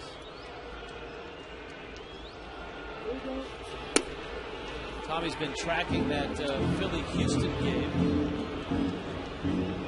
Ryan Howard's home run has provided Philadelphia with a 7-5 lead over Houston in the bottom of the 8th. Yeah, the big first baseman has tripled in that game, too.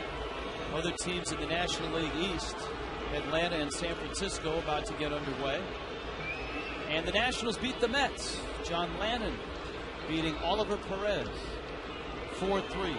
Nationals today. Nationals are now 2-3, and the Mets are 2-3. Marlins trying to go to 3-2.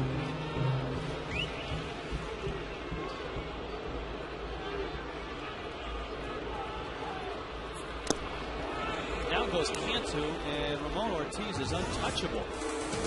6 in a row he is set down.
Thursday the 15th. All games start at 7:10. Take advantage of the Subway Monday ticket offer and get the Miami Herald 2 for Tuesday coupon.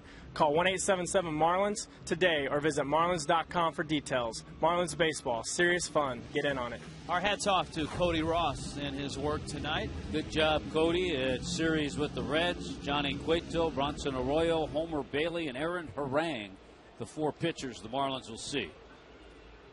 And the Reds will see Nolasco, Robertson, Volstad, and Josh Johnson. Tim Wood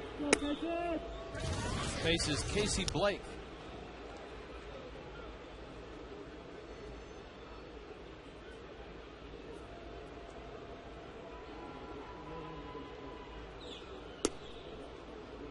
Blake has singled, has an RBI double, and has walked. Blake DeWitt, Russell Martin to follow. And you just know, Rich, that confidence level has risen in Tim Wood with his experience in New York. First outing, gave up a run, but then came back and closed out a game. First career Major League save.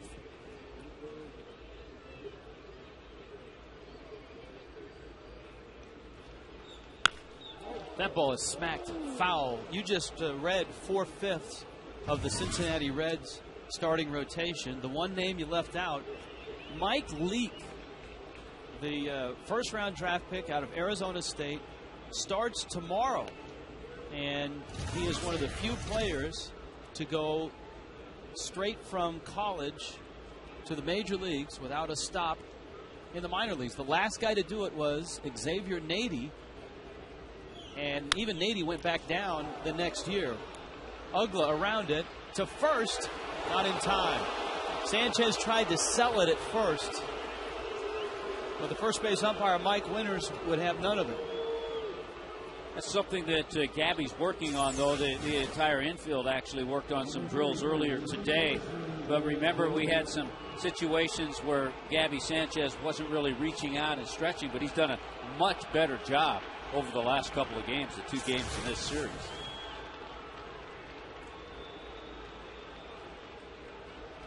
So no Steven Strasburg going from college to the major leagues. It's going to be Mike Leake out of Arizona State. Dave Winfield years ago did that. 21st player to play in the majors without appearing in any minor league game since the draft in 1965. I think one of those players, you'll look on that list, my brother-in-law Dick Ruffin out of Fresno State. It doesn't have the whole list, but it does have some of the names. Winfield, David Clyde, Bob Horner, Jim Abbott, John Olerud, Darren Dreifert, Bert Hooton.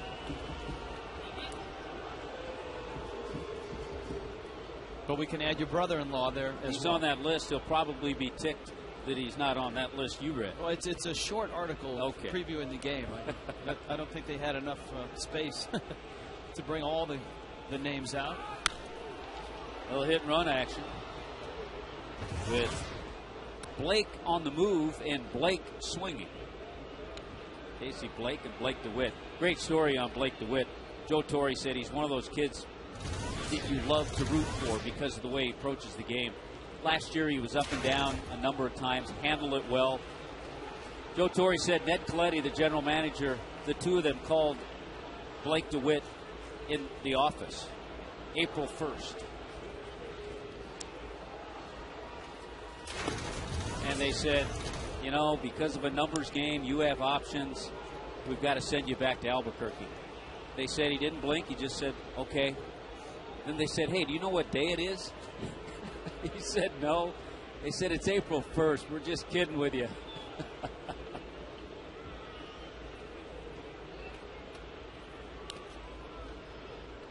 That happened to somebody else in baseball, and it was I don't want to say a veteran guy, but a young player who's been in the big leagues for a couple of years. You got to be careful who you do that with. Yeah. That's true. Kyle Kendrick was the Phillies pitcher a couple years ago where they told him he had actually been traded to Japan. And that was a tremendous move because everybody was involved on that one.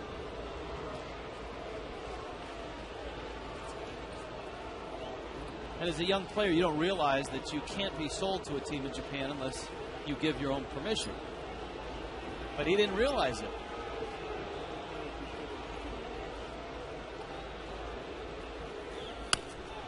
DeWitt putting up quite a battle here against Wood.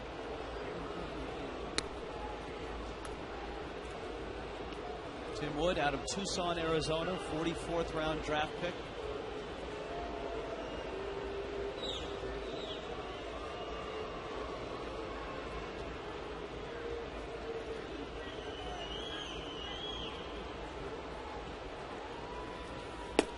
Last year, 18 appearances and an ERA of under 3. Let's see how Joe Torre plays this. 3-2 count, nobody out. Casey Blake doesn't have great speed, but he runs the bases well. Blake DeWitt, pretty good bat control. Let's see if he's on the move. He's running, and it's down low. And so the Dodgers have runners at first and second now, with Russell Martin coming up. Following Martin is the 9 spot. A single and a walk. Here's where the Marlins have to be careful that if Martin is bunting, that they get it out.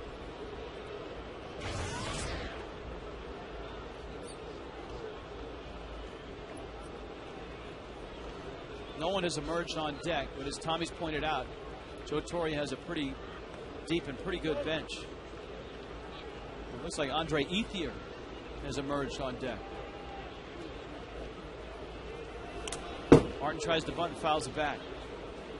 Now, a player of Russell Martin's stature probably hasn't been called upon to bunt all that much. Yeah, but a guy who a lot of his career, early in his career, hit second. So he has good bat control, and just because he showed bunt that time, you have to You have to honor that, but it doesn't necessarily mean he's going to show bunt again this time. Looks like he is, though.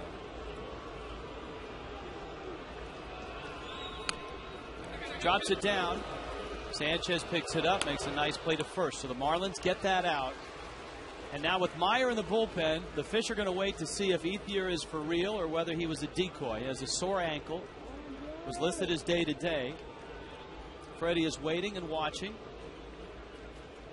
Nice job, by the way, from Russell Martin.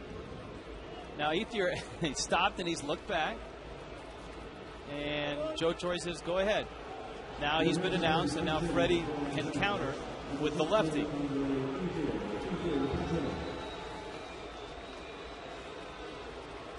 So Tim Wood leaves with runners at second and third. Dan Myers coming in. Here's our Marooney called to the pen.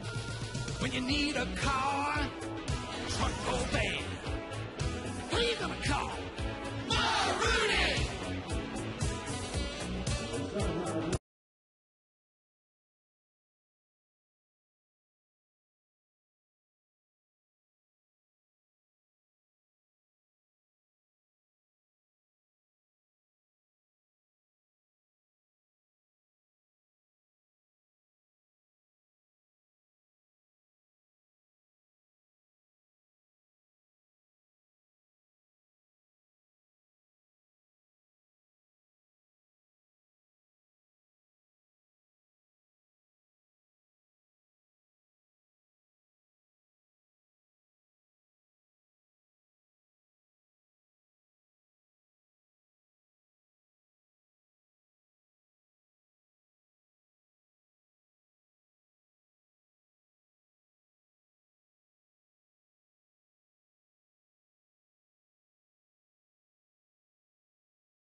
Good young hitters in the National League out.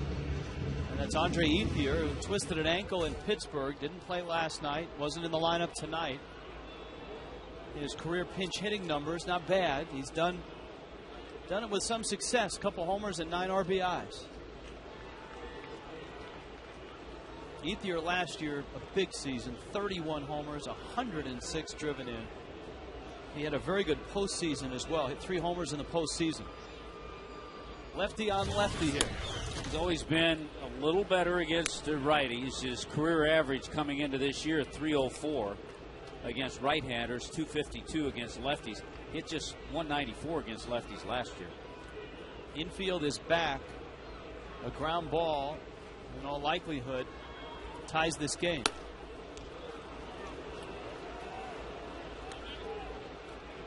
Casey Blake. Blake DeWitt. You got Furcal on deck and Jose Veras in the bullpen.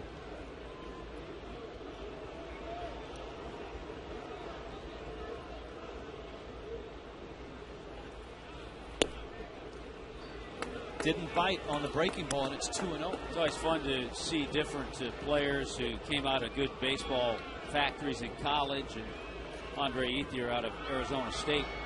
One of his teammates was Dustin Pedroia. Ethier, top prospect in the Oakland Athletics organization. Up the middle into center field. That's a base hit. And that's going to score 1, probably 2. Maben's throw comes to the plate. And the Dodgers have reclaimed the lead. Well, you see the confidence. When you have a lefty-lefty, maybe you struggle a little against lefties. Joe Torre gave him the green light on 3-0. 3-0 pitch. He knew he was going to get that good fastball, and Andre Ethier certainly took care of it. So 3-0 fastball, here it is, and a solid swing by Ethier.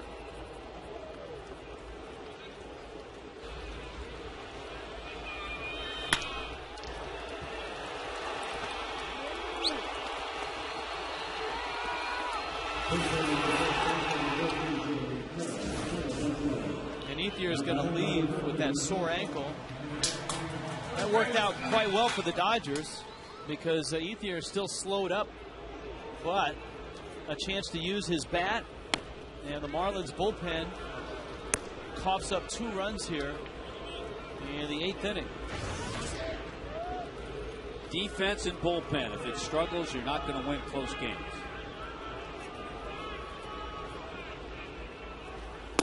Of course, Freddie going with the combination that worked in New York. Badenhop and, of course, Tim Wood. Badenhop gave him 2 innings. Wood is charged with both of these runs.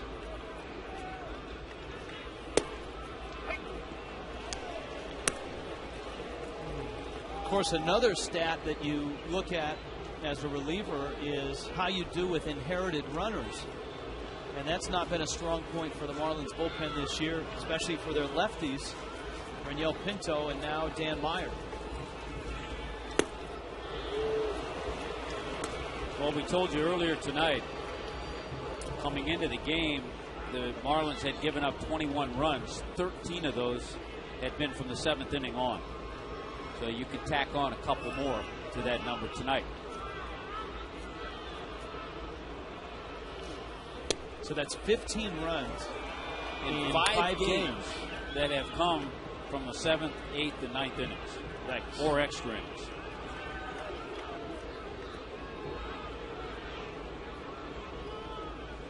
And as a manager, what can you do?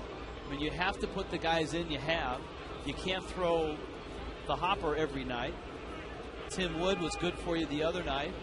And as you pointed out, for every manager in baseball, this first month is a feeling out process. You have to find out which of your guys can get people out in each situation. Baker, I thought, was interfered with.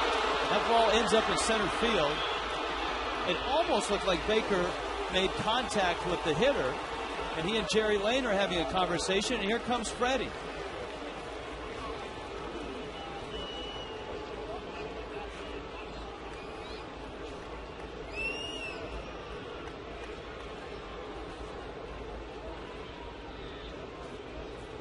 Bake's not arguing, though. And Freddie wasn't out there long, so he just uncorked a high throw. Oh, he stepped on his foot. Stepped on him. He stepped on his foot.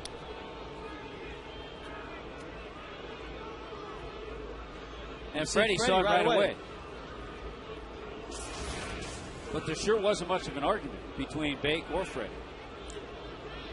That's hard to see as an umpire because you're looking for contact up high, aren't you? Yeah, not down at the feet.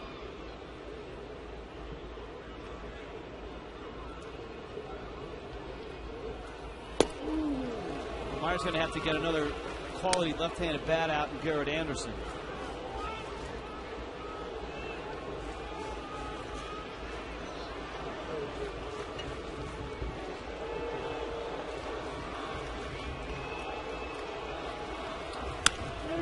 Liner left field. Coughlin's there and makes the catch. But the damage is done.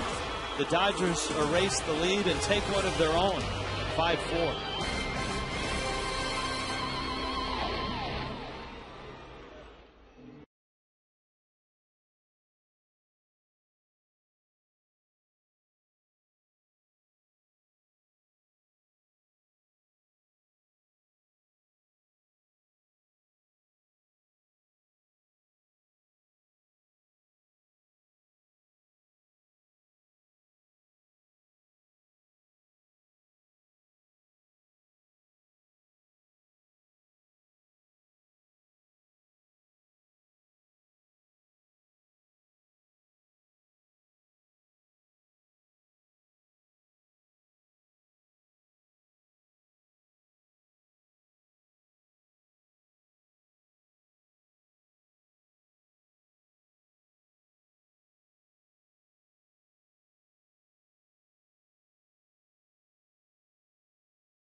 Andre Ethier with a pinch hit 2-run single. Marlins Live follows our telecast. Frank and Niner will break down the game, give you all the highlights. A look at JJ's second start. And Gabby Sanchez hitting his first home run of the season. It was a 3-run shot. It gave the Marlins the lead. But now the Dodgers have a 1-run lead. Jamie Carroll stays in the game after pinch running. And he's out at second base. And right-hander Ramon Troncoso is out of the bullpen for the Dodgers. And this is that bridge that Joe Torre is trying to build to get to the big guy, Jonathan Broxton. Busy year last year. Troncoso 73 appearances, and look at the ERA, 2.72, and he nearly hits Uggla with his first pitch. Good live fastball and curveballs from Troncoso. He missed opening day for the birth of his first child, a daughter, Isabella. Uggla pulls a ground ball to Blake at third. Very steady third baseman. Throws out Uggla.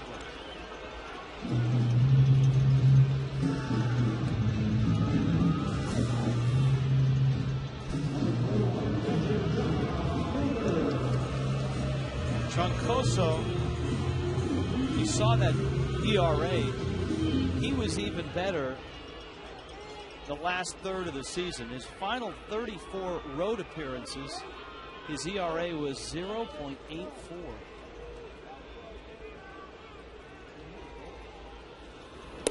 Just another reason why the Dodgers won their second consecutive National League West title.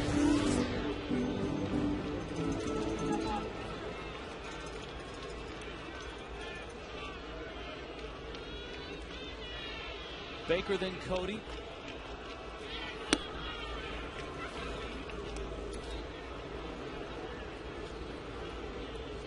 I think the back end of Joe Torre's bullpen he feels pretty good about with George Sherrill, Troncoso, and Broxton.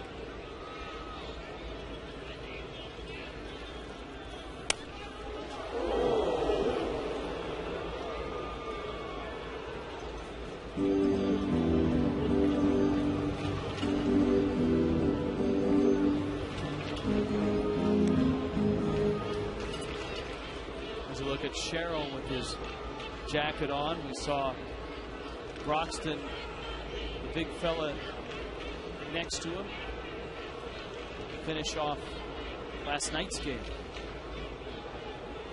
Baker behind the count 1-2. Carroll.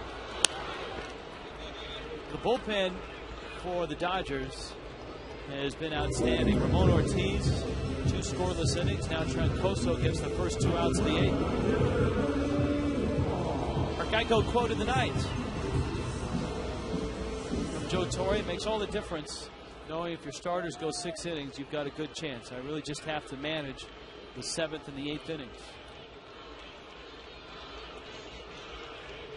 It's a good quote because that's what this game has come down to. Cody Ross, first pitch swinging. Ramon Troncoso picks up where Ramon Ortiz left off. 5-4 Dodgers.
Gabby Sanchez to go up 4-3, but the 2 in the 8th off the Marlins bullpen has the Dodgers up a run. And Jose Veras out of the Marlins pen will try to improve on that ERA.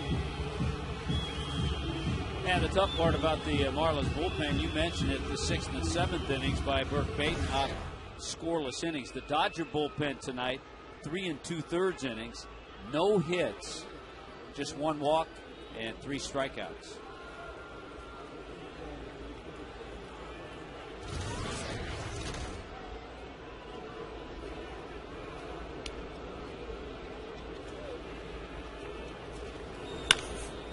Veras greets Matt Kemp with a fastball, who pulls it foul. Kemp, Manny Ramirez, and James Loney.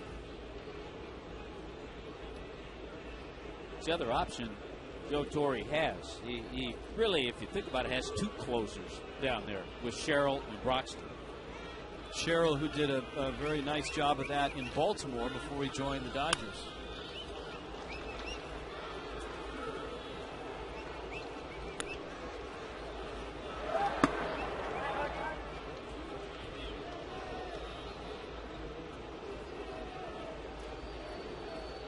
Kind of something that teams have started to do a little bit when they look for an 8th inning guy. Instead of looking for an 8th inning guy, they'll go out and look for another closer.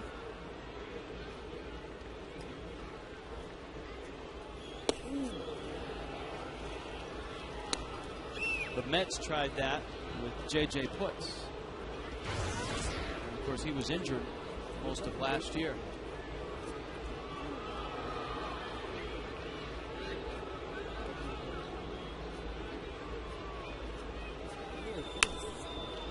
I think as you've seen over the years too, certain teams, and obviously you have to have the luxury of having some good arms. And you go back to the Mariano Rivera setting up John Wetland, and then you had Jabba Chamberlain now setting up a Mariano Rivera. You had Francisco Rodriguez setting up Troy Percival. So sometimes you get that quality arm and you're able to break him in the 8th inning. It's like an internship. Well-paid internship. That ball is crushed. Deep left field.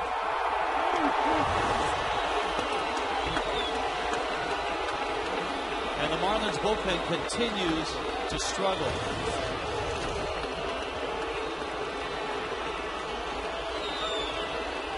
Well, we've talked about Matt Kemp, 26 home runs last year. And that was an absolute no-doubter. As he gets a fastball right down the middle of the plate. And he can take a little peek because that was a long way out of here.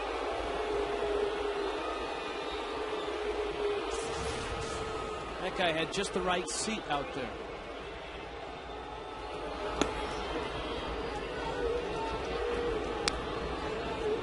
And he takes a ball. Kemp's first homer of the season. He's driven in 7 runs now in 5 games. Manny has not homered yet. Manny right now is sitting at 15th place on the all-time list. 546. And in 14th place at 548, Mike Schmidt. Manny usually has good months of April.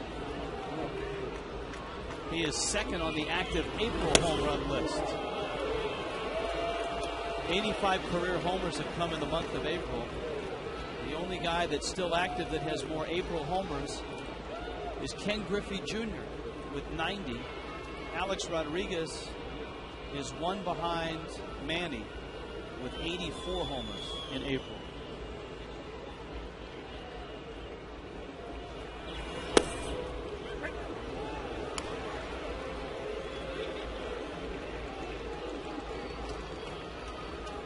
These two faced each other in different uniforms.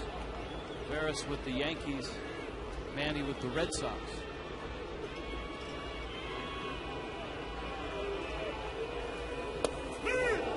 Breaking ball. Got him.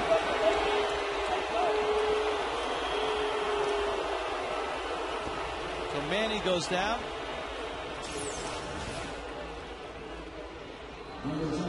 Boy, he locked Manny up with that slider, and he knew it, and just turned around and headed back to the bench.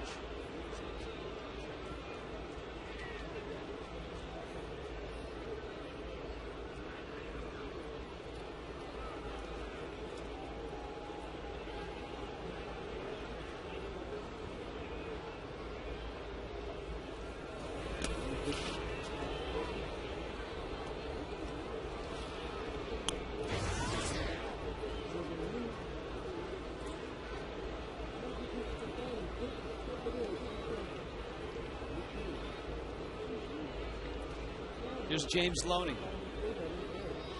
0 for 4 is Loney. Smack to right, Cody Ross. Oh, nice play. Careful. We've had trouble with that wall already.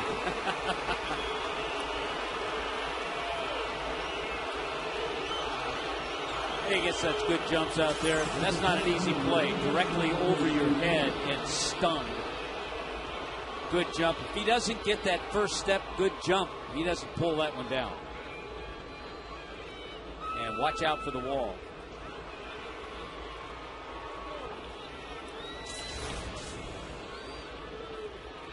Casey Blake. That's a play that at times troubled Jeremy Hermida. And tonight, Jeremy Hermida hit his first home run for the Boston Red Sox. Yeah, I believe that was his first start for the Red Sox this year.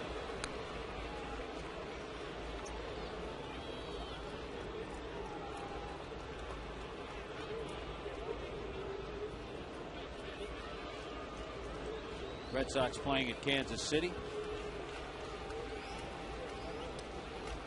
Last night for the Royals. Nice night for Rick Ankiel. Had 4 hits, 4 for 4 night. One of those, a home run.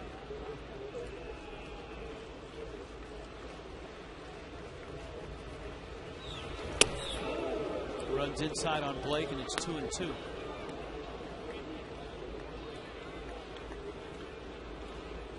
Well, Sherrill is more than ready in the bullpen for the Dodgers.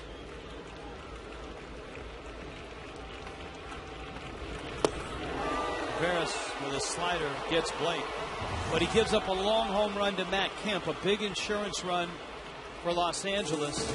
Going to the bottom of the 9th, Coughlin coming up 6-4, Dodgers.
AT&T, your world delivered.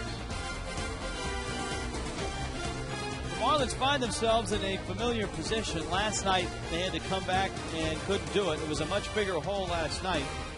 They were down 7-1. They ended up losing 7-3. Tonight, down 6-4. Ramon Troncoso is going to start the inning. Gabby Sanchez, the pitcher spot, and then Chris Coughlin. Lefty George Sherrill is ready in the pen. Mike Lamb is on deck. Yeah, you have to wonder if Joe Torre will make the move to Sherrill after Gabby Sanchez bats and Mike Lamb, the lefty's announced.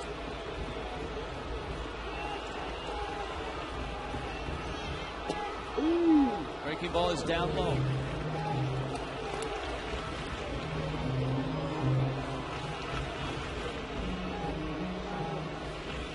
So one of the things you think about, a lot of it depends on if Gabby gets on base. If you're Joe Torre, you have to say, would I rather have Troncoso pitching to Mike Lamb or George Sherrill perhaps pitching to Wes Helms?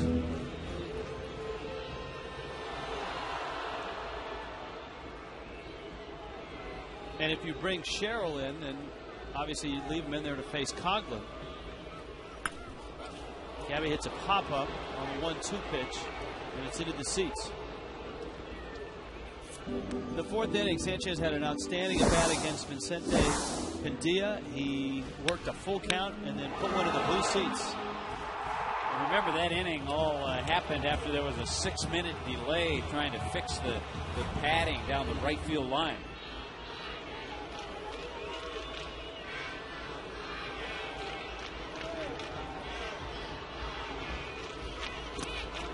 Didn't go after it. Ball was in the dirt. Yeah, Dan Uggla started that inning with a base hit.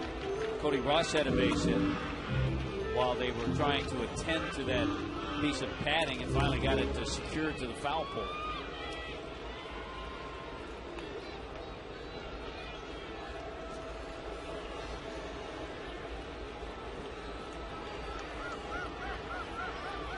Two and two. Line drive, base hit. Marlins have life in the ninth. Sanchez is aboard. And we'll see what happens as Lamb comes to the plate and he's announced. We'll see if Joe Torre comes in and brings George Sherrill in. I think he does. Because to continue on with what you said, he then would face Chris Coughlin. Another fine at bat and swing by Gabby Sanchez. Count was 2-2. Once again, deeper into the count. Stayed inside the ball with that short, compact swing. Looks like a double switch in the making as well. See, Jerry Lane is just like us. He has a score sheet that he has to adjust as well. Yeah, Reed Johnson goes to left. Manny comes out of the game.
comes in as part of this double switch.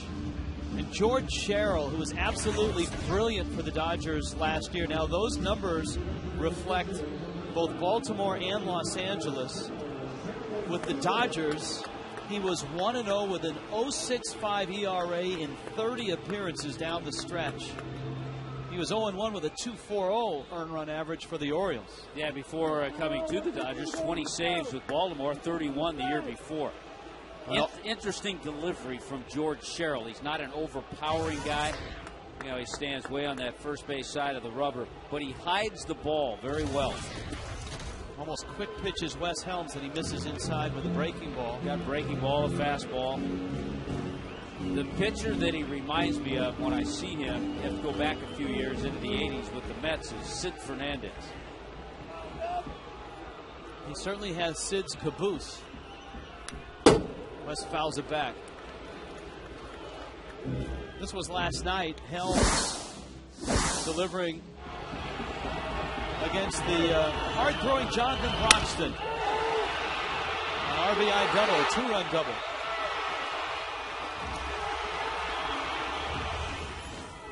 Helms, who is one pinch hit shy of Tommy Hutton on the all-time pinch hit list. Set the Marlins franchise record last night. Preparation and accepting the role. Some of the keys. 78 career pinch hits for Wes. Since 2005, most pinch hits in baseball. That's in. Sherrill looked in like he thought it was a strike. Jerry Lane would have none of it. The count goes 2-2. He's a real difficult guy to read, Tommy. He kind of hides the ball, and he's a quick delivery, short arm guy. Short arm. You have an out of body experience when you face him because he throws out of body, and it's hard to pick up the ball. Hit him in the foot. Yes, and that's a big break for the Marlins. Sherrill buried a breaking ball, and it hits Helms to the foot, and now here comes Coughlin. Yeah, that big breaking ball caught him on the back foot. Now, because you're at home, and right now, Joe Espada, Marlins third base coach, conversing with Chris Coughlin. Because you're at home, you can play for that tie.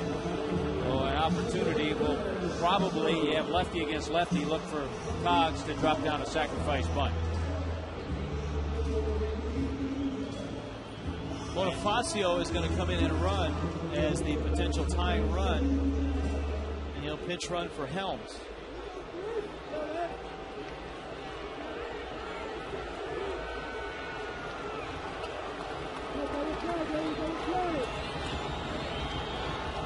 Coughlin squares, Sherrill delivers. Ball's in the dirt. And obviously the key for Coughlin is bunt a strike and push it towards third base, because James Loney, the first baseman, was breathing down his neck. If it's toward third, or even if the pitcher Sherrill has to come off the mound, you're going to be a lot better off than Loney, because he's coming down hard from first base. You don't have great speed at second with Sanchez. Did he go after or pull? I think he got a break. I thought he offered it. I thought he did too. The third base umpire, Dan Bellino, said no. Then he pulled it back. Yeah. Marlins caught a break right there.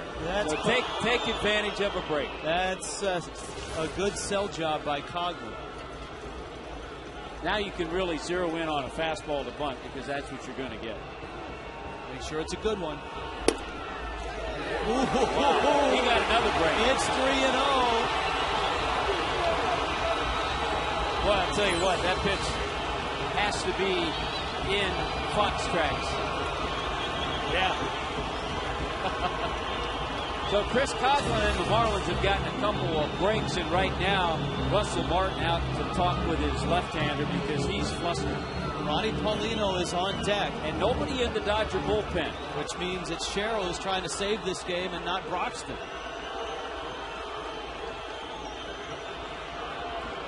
(3-0). Do you take a pitch here? Yeah. Because you're going to get fastballs all the way.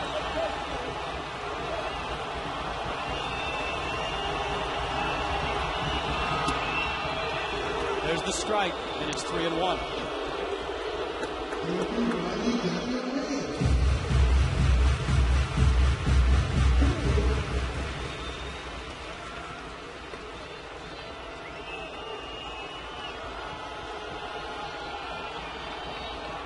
Coming. Coughlin drops it down. It's going to roll foul.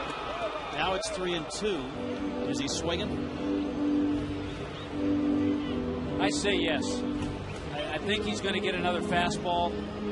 I'd let him go ahead and swing. I'd feel better about it if he were swinging the bat well, and that may have Freddie leaning toward him bunting. You know, if Cogs was locked in swinging the bat well, you might feel a little more comfortable with that.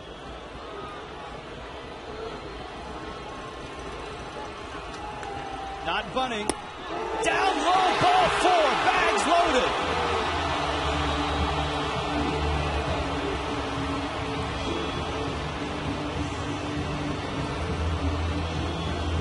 Joe Torre on his way out to the mound. There's nobody loosening in the Dodger bullpen. Well, that's just a nice, patient at bat by Chris Coughlin. Yes, he got a few breaks, but that last pitch was borderline, but it was low, and it's been a ball all night.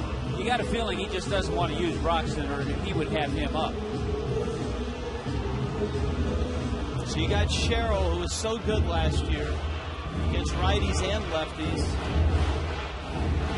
And pinch hitting for Maben is Paulino, who hits so well against lefties. Remember, Paulino delivered a big pinch hit. It would turn into a game-winning pinch hit single in New York when he knocked home Wes Helms on the terrific slide at home plate. So here you go. You have a chance. Now, the next 3 hitters. You have bases loaded, nobody out. You have Paulino, Hanley Ramirez, and Jorge Cantu. A chance to win this game right here with the bases loaded. Great speed at second for Bonifacio. Breaking ball, misses outside, 1-0. And obviously the Dodgers are hoping for that ground ball to get a double play.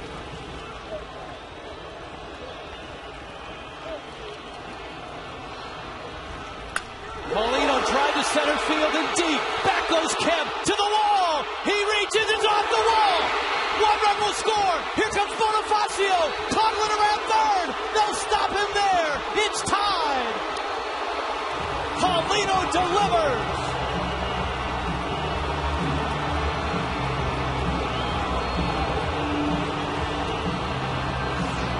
Oh, these Marlins will drive you crazy, but they're a lot of fun to watch.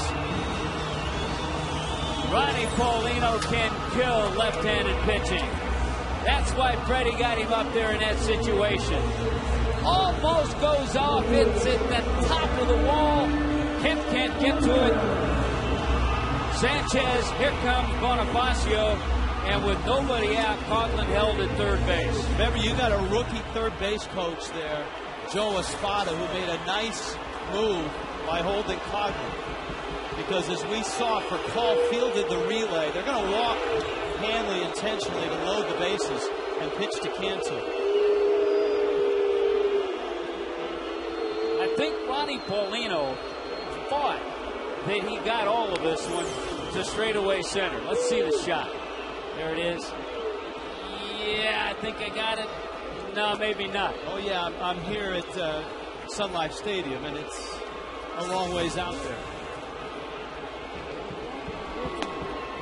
So Cantu's going to come up, and the Dodgers are going to have to keep the infield and the outfield in.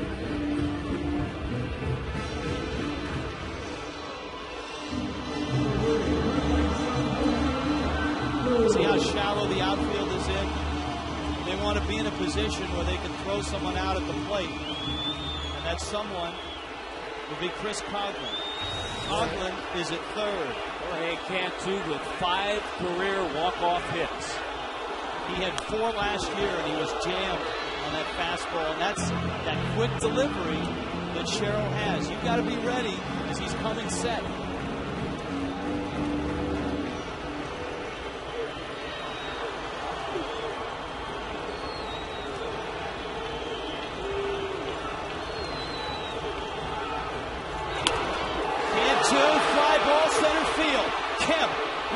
up. Coughlin tags. There's the catch. Here's the throw.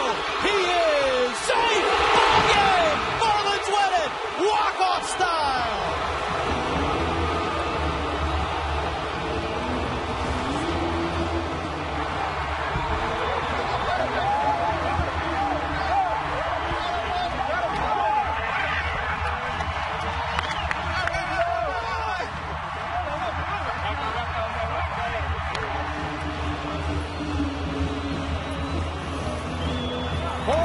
Cantu delivers.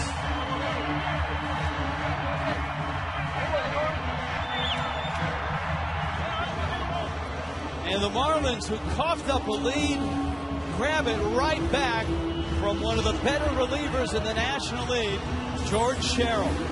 All of this just tells you a little bit about the fish and what they're made of. Just enough on the high fastball. Kemp unleashes the throw a little bit offline, but the speed of Chris Coughlin. And remember, Coughlin had a terrific at bat in his role up there bunting. He finally drew the walk. What a finish! What a nice job.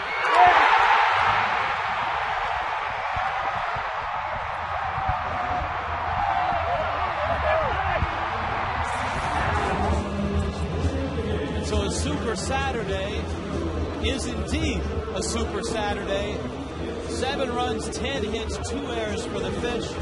6 runs, 12 hits, no errors for the Dodgers. And the Marlins win it in walk-off fashion. Cantu last year had 4 walk-off hits, delivers with a sacrifice fly and a walk-off hit. Jorge Cantu joins us now. You're getting used to this walk-off stuff, aren't you? I know, but I got to give a big credit to my teammates. So I mean, they get on base for us, and that's what we're supposed to do. Jorge, it's frustrating, I know, at times to see the bullpen maybe come in, you lose the lead, right. But the focus on the offense was just tremendous tonight. I know, man. They're hold tight. They're hold tight, and it's a grind. It's a grind every single day out here, you know, and that's where we know Marlins baseball. You know, we like a little drama at the end. All right, before I talk about your swing, did you think that Paulino hit it out because he thought he hit it out? I know. I thought the same thing. I mean, he got everything to get it out, but, man, well, I mean, still we have guys in bases. That's the most important thing. Got Hanley on 4, and just trying to look for that one pitch to drive it in. All right, now let's talk about the pitch that you got. He was out in front of you 0-1, and he came with that fastball. He pitched across his body. You know, he's a heck of a pitcher. Take my hands with him, and just try to get that ball out there in the outfield, most importantly. We were trying to talk about that, how he's hard to pick up because he throws across his body. Oh, I think I heard a pie. I think we lost Georgie. Yeah, that's tough. When you get the headset pie, that's never good because not only do you have the pie in your face, but you got the pie on the headset. Let's super slow-mo that. Let's see how that looked. There he is, waiting the next question. Hanley and Bonifacio. All right. Well, that's it. Hey, thanks, Georgie. I'll tell you an interesting thing about that inning also. The many men, and Freddie was pulling out all the stops. Lamb announced, Helms pinch hit, Bonifacio ran for Helms. So a lot of guys using that one slot. It all started with a Gabby Sanchez single, and it ended with a Jorge Cantu sacrifice fly. Fireworks, Super Saturday. Marlins win it with a walk-off.